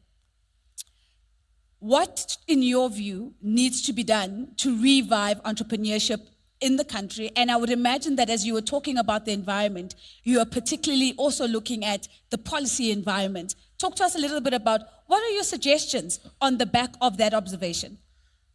I would focus, Nozipo, on the environment in high school. Yeah. Because I think for me, that's the one I'm particularly interested in. I think Ian will be able to talk about the environment in which entrepreneurs are operating. Every time we think about entrepreneurship being integrated in high school, the one reason is given to us is that we don't have teachers that are qualified to do it. The practical side is daunting. Yeah. We don't have the infrastructure or the resources. And also, it has never been inculcated in a number of South Africans that it is a new pathway. So our mindset in our own family structures, entrepreneurship is not an option, is something you get along the way. Whereas what I'm saying is there could be a mindset that we can develop much earlier to address that. The second one you heard from Vodacom. Vodacom is saying, we are part of the centers of excellence, yes, and we are bringing our expertise being technology, and therefore we are putting on-campus technology assistants to help deliver the technology services. And therefore now we're starting to solve some of those problems. The only thing that we need is for the government of South Africa to say entrepreneurship in high school is going to be our policy. Once they give us the room to implement entrepreneurship as a policy, we as corporate South Africa are prepared. Remember, Nozipo, we are a bank. Yeah. We want to be a bank for entrepreneurs. Yeah. We want more businesses to be established so that we can thrive. If there are no businesses that are established, we can't thrive as a business. Secondly, we want more young people being productive, doing something that is meaningful to them, and entrepreneurship is one such opportunity. In the article, what I wanted to quiz, I suggested a manifesto at the end. I said I yearn for the Minister of Basic Education, when they announced this matric results, one of the things they announced is through the mini enterprise implemented in schools, X number of businesses were started. Entrepreneurial mindset of this group has improved by X. Entrepreneurship skills have been trained to Y. And there's a guarantee that 10% of the 700,000 matriculants every year are likely to take entrepreneurship action. Sure. And that will give us a simple thing like 210,000 jobs in a space of 3 years. So for me, firstly, the one I'm yearning for, as a corporation, we're saying we want to partner with the basic education, but we want the pronouncement that education for entrepreneurship is a part and parcel of the basic education system. And as you speak about that policy stance, you remind me of a quote, and I can't remember the author, but I think it's Cortez, and essentially saying that there are moments in life where you've got to burn your boats at the beach. Correct. And that's just basically the idea that we're drawing our line in the sand and we're going to do this. And that's the decisiveness that I'm hearing you talk about, and the challenge for the government and the department in particular to burn their boats at the beach when it comes to entrepreneurship. Anastasia, we're in Sandton, close enough, Modderfontein, and we're talking about all of these amazing things, entrepreneurial ecosystems, and yet there will be people in this room who are saying, but outside of this room, outside of those who are connected, the real people who need to access these support ecosystems aren't able to. How do we ensure that entrepreneurial ecosystems, that we raise awareness about them in the first instance, but actually that they become increasingly accessible to young people who are not in the urban centers, and we're able to actually mitigate our urban bias, which oftentimes creeps in opportunities and conversations like these? Yes, absolutely. And I think one of the challenges with the ecosystem approach in terms of how it was introduced to us is it was mostly top-down approach. Yeah. So it was developed without enough data to say to us, this is how the ecosystem is supposed to support the entrepreneur. So I am so grateful that from the keynote, we got to learn that there is work that is being done now to come against a top-down approach where someone can just sit and decide, okay, an entrepreneur need X and Y, and therefore pull up people together to support the entrepreneur without understanding what are those basic needs of the entrepreneur within the ecosystem. And because of this top-down approach, a lot of entrepreneurs are already excluded. They don't know what is actually happening within the ecosystem. Sometimes you will think, is an ecosystem a building that I have to go to? So there are varying interpretations of what an ecosystem is. But as much as we think that they are excluded from what we will call as a formal ecosystem, entrepreneurs in townships, they have their own ecosystems that they are using, to drive entrepreneurship. And we can call this shadow entrepreneurial ecosystem. So with the recent study that we conducted, we realized that entrepreneurs are able to orchestrate resources amongst themselves. They know that customers are very important. They are the significant part of the ecosystem. Access to market is important. And shockingly, the very same entrepreneur who is selling the same goods as I'm selling, that person is a significant member of my ecosystem. So in an ideal world, you'll see that person as a competitor that you don't need to have a conversation with to start off with. But entrepreneurs in townships, they are relying on people that are in the same industries as them to obtain resources. For example, this one woman spoke about the fact that she's selling chickens, and she got this big opportunity to supply chickens, and she didn't have chickens. So guess what she did? She went to the next business and loaned some chicken. And then from there, she was able to supply. But in the real world, it doesn't make sense to us. And this guy who is in the entertainment industry, he says to us, I don't have equipment, but who is the next person who has the equipment? The very same competitor that I work with, and they rely on them, approach them and say, can I have your resources? So then you see that already there is an ecosystem that exists. And when we bring our own ecosystem that we think that is suited for the entrepreneur, then they talk about the disconnect. They say that government does not know what they need, or some of the actors, they don't know what they need because already they have an ecosystem that is active, that is alive, that we call it is in the shadows. So the important thing is for us to go to the entrepreneurs in the townships because they will not come, to the big cities. So one thing about an entrepreneurial, a township business is that it is embedded within the community. So the community is the livelihood of the business. It makes the business business exists. So this business is not going to come to Sentin. Yeah. So then we need to map out our own ecosystem based on what the entrepreneurs in the townships are doing. So if we don't go to them, then there will never be a point where they are part and parcel of the ecosystem, and not destroy the connections and the interlinkages that they've already formulated to deal with the institutional voids that we have in entrepreneurship. So what I'm hearing you say, and yes, I think that that definitely deserves a round of applause.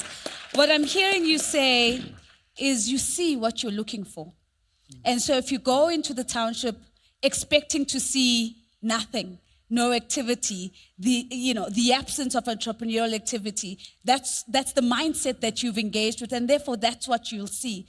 But I'm also hearing you saying, are we asking the question, whose ecosystem is it anyway? And I think that's quite important because it helps us differentiate and make sure that we don't impose certain models and outlooks without first understanding the environment within which we're operating. So, Ian, I'm not trying to be difficult, but I might just be difficult here. Pumlani said to us, and I actually wrote it down because I thought it was so provocative. He says, there is no science to identifying entrepreneurs, right? Then Fiona was talking about her journey, and what I heard was a person who sees opportunity, a person who's open to reinvention, a person who's curious, who's open-minded, always willing to learn, and takes every opportunity as it comes up. And I could go on and on with that list. So the question to you is, one, do you agree with Pumlani? So I just want to make sure there's a clash there. So do you agree with Pumlani that you cannot identify entrepreneurs? But more importantly, what do you think are the defining characteristics of a successful entrepreneur? Look, I think Pumlani's doing some great work, so I don't want to publicly disagree with him. I actually want to collaborate with him after this. So it's a very loaded question, so you're setting me up. But I think, you used a key word now. You used the word science, and you quoted him, and I remembered what he said word for word. And before my time in moving into impact work and entrepreneurial work and not-for-profit work, I spent 13 years in the creative industry. And that was my segue. I was the financial person, and I understood that creativity isn't science either. It's actually, the closest thing I could relate it to was, it's actually magic. Creativity, making a piece of music, making a beautiful movie. And I think, looking at entrepreneurial characteristics, the reason he can't find scientific data points is actually it's not a science. It's closer to a creativity. It's an ever-moving thing. But I'm going to have a go anyway. And I'm telling you, I think both in my personal experience, having mentored a few very, very successful entrepreneurs, and all the way the whole value chain through from startups to scale-ups. I think the obvious one is resilience. It's really tough out there. If someone isn't a resilient person, just in their personal nature and that attitude of never giving up, I think is critical to anyone who's going to embark on entrepreneurship. So that's an obvious one. So to move on to the slightly more nuanced ones, I think the ability to what I call move to a plan B. So many great interventions and great entrepreneurs and great businesses have come out of something else that started to actually solve a different problem. But on their journey, they realized actually that's not the problem. That's not the real pain point. That's not the gap analysis. But they've been open-minded enough and self-aware enough and sensing enough to actually spot that they needed to pivot. And some people are incredibly wedded to their idea. It's very hard. But if you can be open-minded enough, and I think, perhaps that characteristic is curiosity, to be really curious about life. Don't accept your assumption of life. And that's not necessarily, that's not necessarily science, so it's not necessarily scientific.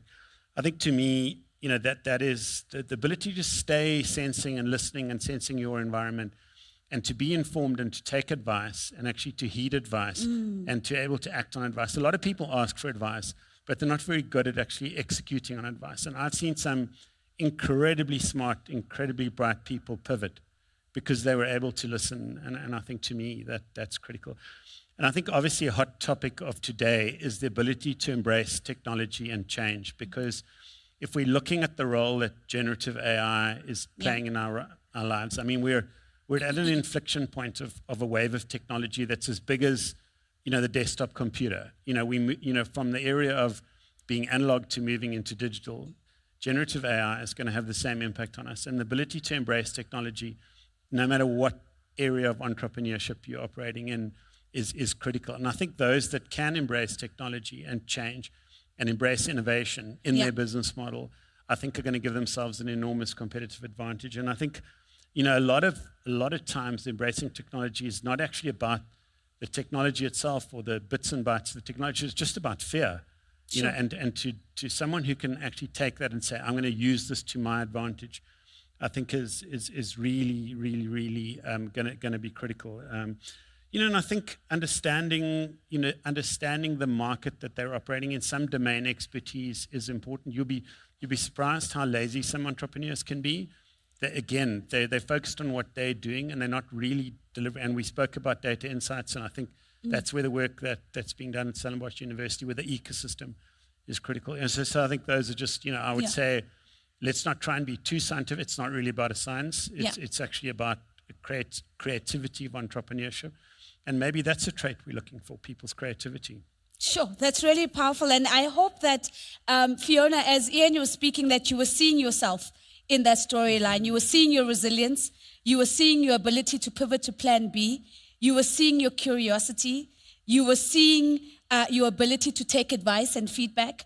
You were seeing your openness to change and innovation, and that you were seeing your desire to understand the market, because that's actually what we get from your story. So let me ask you this question, which has come from Mpho.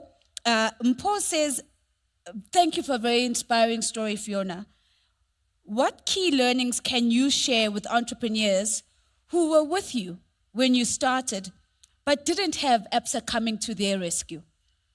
And so I think it's such a beautiful question, because we understand that we operate in an environment where there's financial constraints. But what can entrepreneurs do differently or do better in order to really attract the mentorship opportunities, the funding opportunities, and make themselves attractive to potential sponsors? Thank you for the question.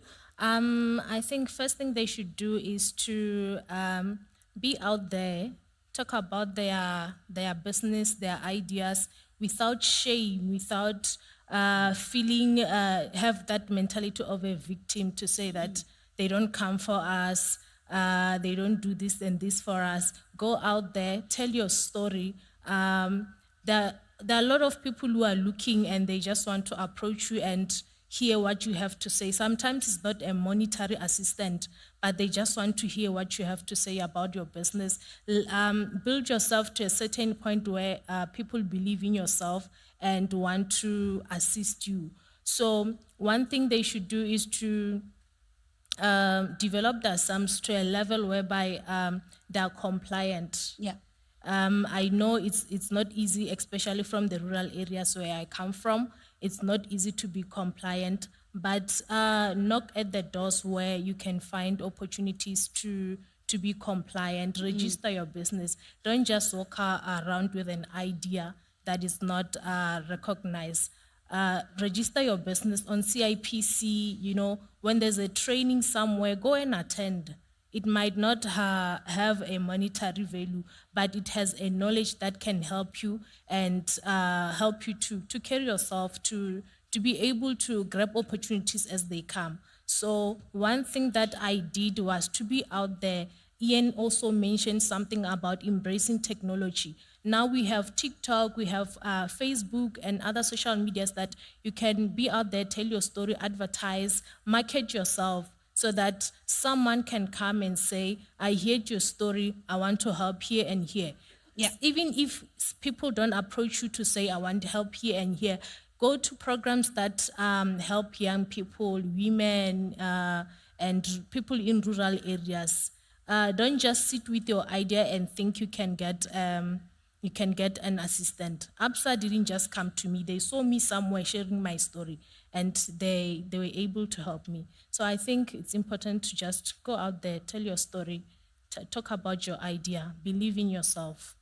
Ladies and gentlemen, let's give Fiona a round of applause. Thank you so much, Fiona. So I have so many questions that have come through. I've got 5 minutes on the clock. So this is what we're going to do. I'm going to give each of you a final question, and I'm going to give each of you 1 minute because I'm going to take the last minute just to say something, right? So, Stephen, there's a question from Lebogang, and I'm bringing this particular question because there were other questions relating to disability from earlier conversation, and we really haven't had the opportunity to bring the disability angle and thread into the conversation.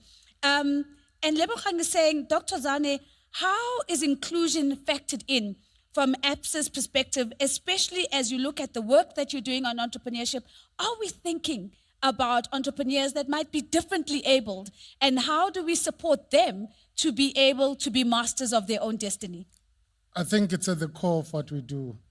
It is inclusion, because without inclusion, we can never drive the diversity that we're looking to drive. We are prioritizing young people, able or disabled, whichever one, or differently abled, because we want young people to be entrepreneurs. We are also prioritizing women, because we believe that to expand the impact of entrepreneurship, of change, you need more women as part of the transformation, diversity, and inclusion drive that we do have. So I think, as you would have heard, Fiona, your story matters to us, and the story of all the entrepreneurs that are driving change, that have lifted their own communities out of poverty, their own families out of poverty, that are now seeing the possibility of entrepreneurship. We say, your story matters. And you will know in our report, we indicate what we do in the diversity side, what we do for women, what we do for young people, what we do just to drive social change. So, Lebogang, is it Lebogang? Yes. I can assure you, Lebogang, that our strategy is about every young person deserves an opportunity to learn that entrepreneurship is a career option for them. Thank you very much, Dr. Zwane. Anastasia, a question from Tumelo. How do we get employees to be less risk averse and get them to consider pivoting into entrepreneurship? And I might add a little caveat to that, or at the very least have an entrepreneurial mindset even within their jobs. Yeah, so that's quite interesting. And one of the areas of research we focus on is that organizations by themselves, they need to be entrepreneurial.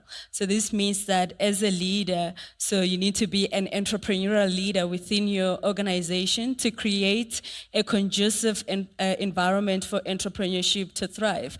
So this is a bit controversial when, you know, your employees can allow you to take risk or not, because some risks are really costly. But if it's a calculated risk that leads to innovation, so that should be encouraged. So we've seen other organizations introduce rewards, rewarding employees who have really come up with excellent innovation. And one of the important things is allowing side hustles within organizations. These days we've realized that you can't survive with just one job. And a phenomenon that we are seeing in our country is that there's so many side hustles that are starting to mushroom. So we are pleading to all HR managers to develop policies that are really supportive of side hustles within businesses, because we learned that employees with side hustles are more creative and productive. Although others would say they have divided attention, but they are quite creative and can benefit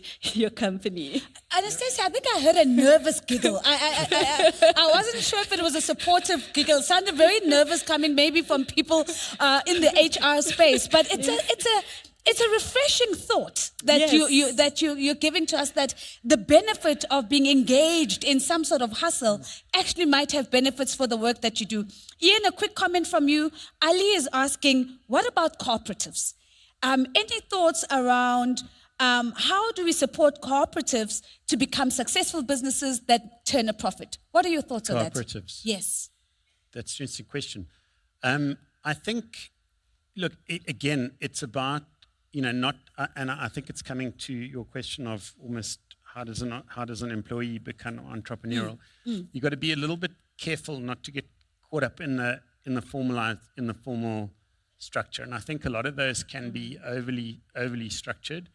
I think, again, it is being able to break out with your individuality and your entrepreneurial vibes, if you want to call it that. And I think, to me, it's definitely being able to challenge the norm and challenge the standard, let's call it the stayed and established norms.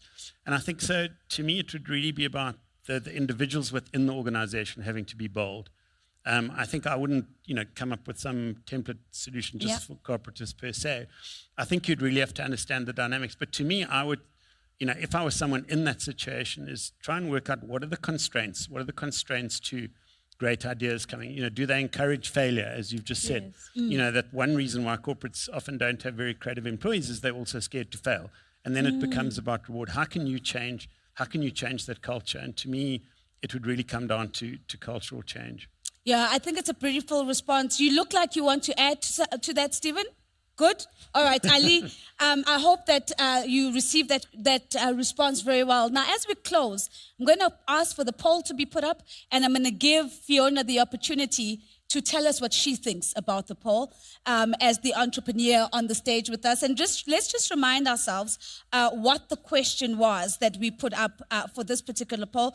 The question was, what is the single most important thing companies can do to support young entrepreneurs, Fiona? So what's the single most important thing that you think companies can do to support entrepreneurs? So let's first see what the rest of the audience has put up. We're looking up at the poll on our screen, so it's going to come up shortly. I'm going to talk through it. It's going to come up on the big screen as well. And as we're waiting for that poll, just a quick reminder to everyone that at the end of the session, you're invited to go onto the platform, the virtual platform, rate the session, 1. 2, don't forget some of the comments in the chat. We're looking for those so that we can give you more NPO listing prizes. So we're looking for your provocations, your challenges, your insights, your ideas, and we want to put those in the chat. And then that's actually going to get us to the end of not only of this session, but the end of our time with our online audience. Because when we come back from lunch, we're going to go into our facilitated breakout rooms where we're going to really do some work around case studies together. But I'll speak to you about that in a moment. Do we have the poll ready, team? If we can put that up. No, shake of the head, not yet. Okay, so let's get you to predict what the poll's going to say, Fiona. That's the best way for us to do this. So the list is long, and what I'm going to ask you to do is just choose one. And I know this is going to be hard because it's not just one thing. But which of these do you think is most important to you as an entrepreneur, right? Is it funding? Is it mentorship? Is it training? Is it networking opportunities? Is it supportive policies from government? Is it about infrastructure and broad resources? So there's the list is up now. Is it about support to research and development? Is it about access to markets, so actually being able to sell your products or your services? Is it about investing in education programs or procuring from youth-owned businesses? So to me, it looks like a fairly even spread, with the exception of market opportunities, which are almost at 20%, and mentorship, which is at 16%. Would you have put the list like this for yourself? Which one would you have given the highest percentage? For me, I think invest in infrastructure resources. And tell us a little bit more. Why? It empowers the business to grow, and it's not a monetary assistant. So when you are empowered with infrastructure, you are able to be productive and your business has potential to grow. Ladies and gentlemen, let's give Fiona a round of applause. Thank you so much, Fiona. And it's quite interesting that that's the comment you give as well, because it goes back to the earlier provocation. The courage to invest in that which is scalable. Yeah. The courage to invest in that which is replicable. And if I'm hearing you correctly, it's the infrastructure that builds that capability. Ladies and gentlemen, can I ask you to give my panelists a big round of applause?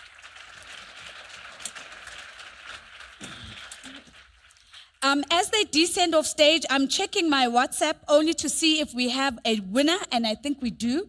Thank you very much. I've got a few announcements as well. Let me start with the announcements. We found a Samsung cell phone inside the ladies' bathrooms. Oh, yay. There's the yay in the front of the room. So owner and cell phone reunited. If I can ask you, please, ma'am, to just go to the desk, the technical desk there. I think that's where you'll be able to pick it up from.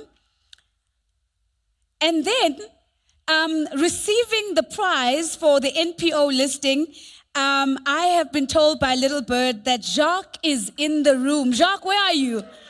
Oh, there he is. A big round of applause. You have been absolutely phenomenal. Your questions have kept me on my toes. And really have made for an insightful conversation today. So thank you so much. And we look forward, if you are from an NPO, to make sure that that listing gets to you. And if you're not, to get your nominated NPO to benefit. We're really excited. Now, a couple of things before I let you go. The first of these is, again, please don't forget to share your insights tomorrow as well. We're looking for those insights. We want to give away more NPO listings. If you've joined us online, thank you so much. Thank you for staying connected. Thank you for being with us. This signals the end of our time together, but we look forward to connecting with you again tomorrow at 8:30 sharp. We'll start on time because we know you'll be waiting for us. Ladies and gentlemen, can we give our online audience a big round of applause, please? All right, so if you're in the room, ladies and gentlemen, we're going to break for lunch now. And lunch is going to be served across various stations so that we can move ourselves around. Same catering at all of the stations. So you can have lunch at the cafe, you can have it at the patio, or in the Earth and Venus rooms, which are in the passages on this side of the room. So please do enjoy our lunch. Remember also, use this opportunity to go and check out the exhibitions. Remember that in the pink passage, you can actually go into the rooms because the exhibition spills out into those rooms as well. And so our exhibitors are really excited about seeing you there. When we come back from lunch, we're going to start at 2:30 sharp. So might I please kindly request of you to start making your way back by 20 past so you can identify which of the two themes you're going to.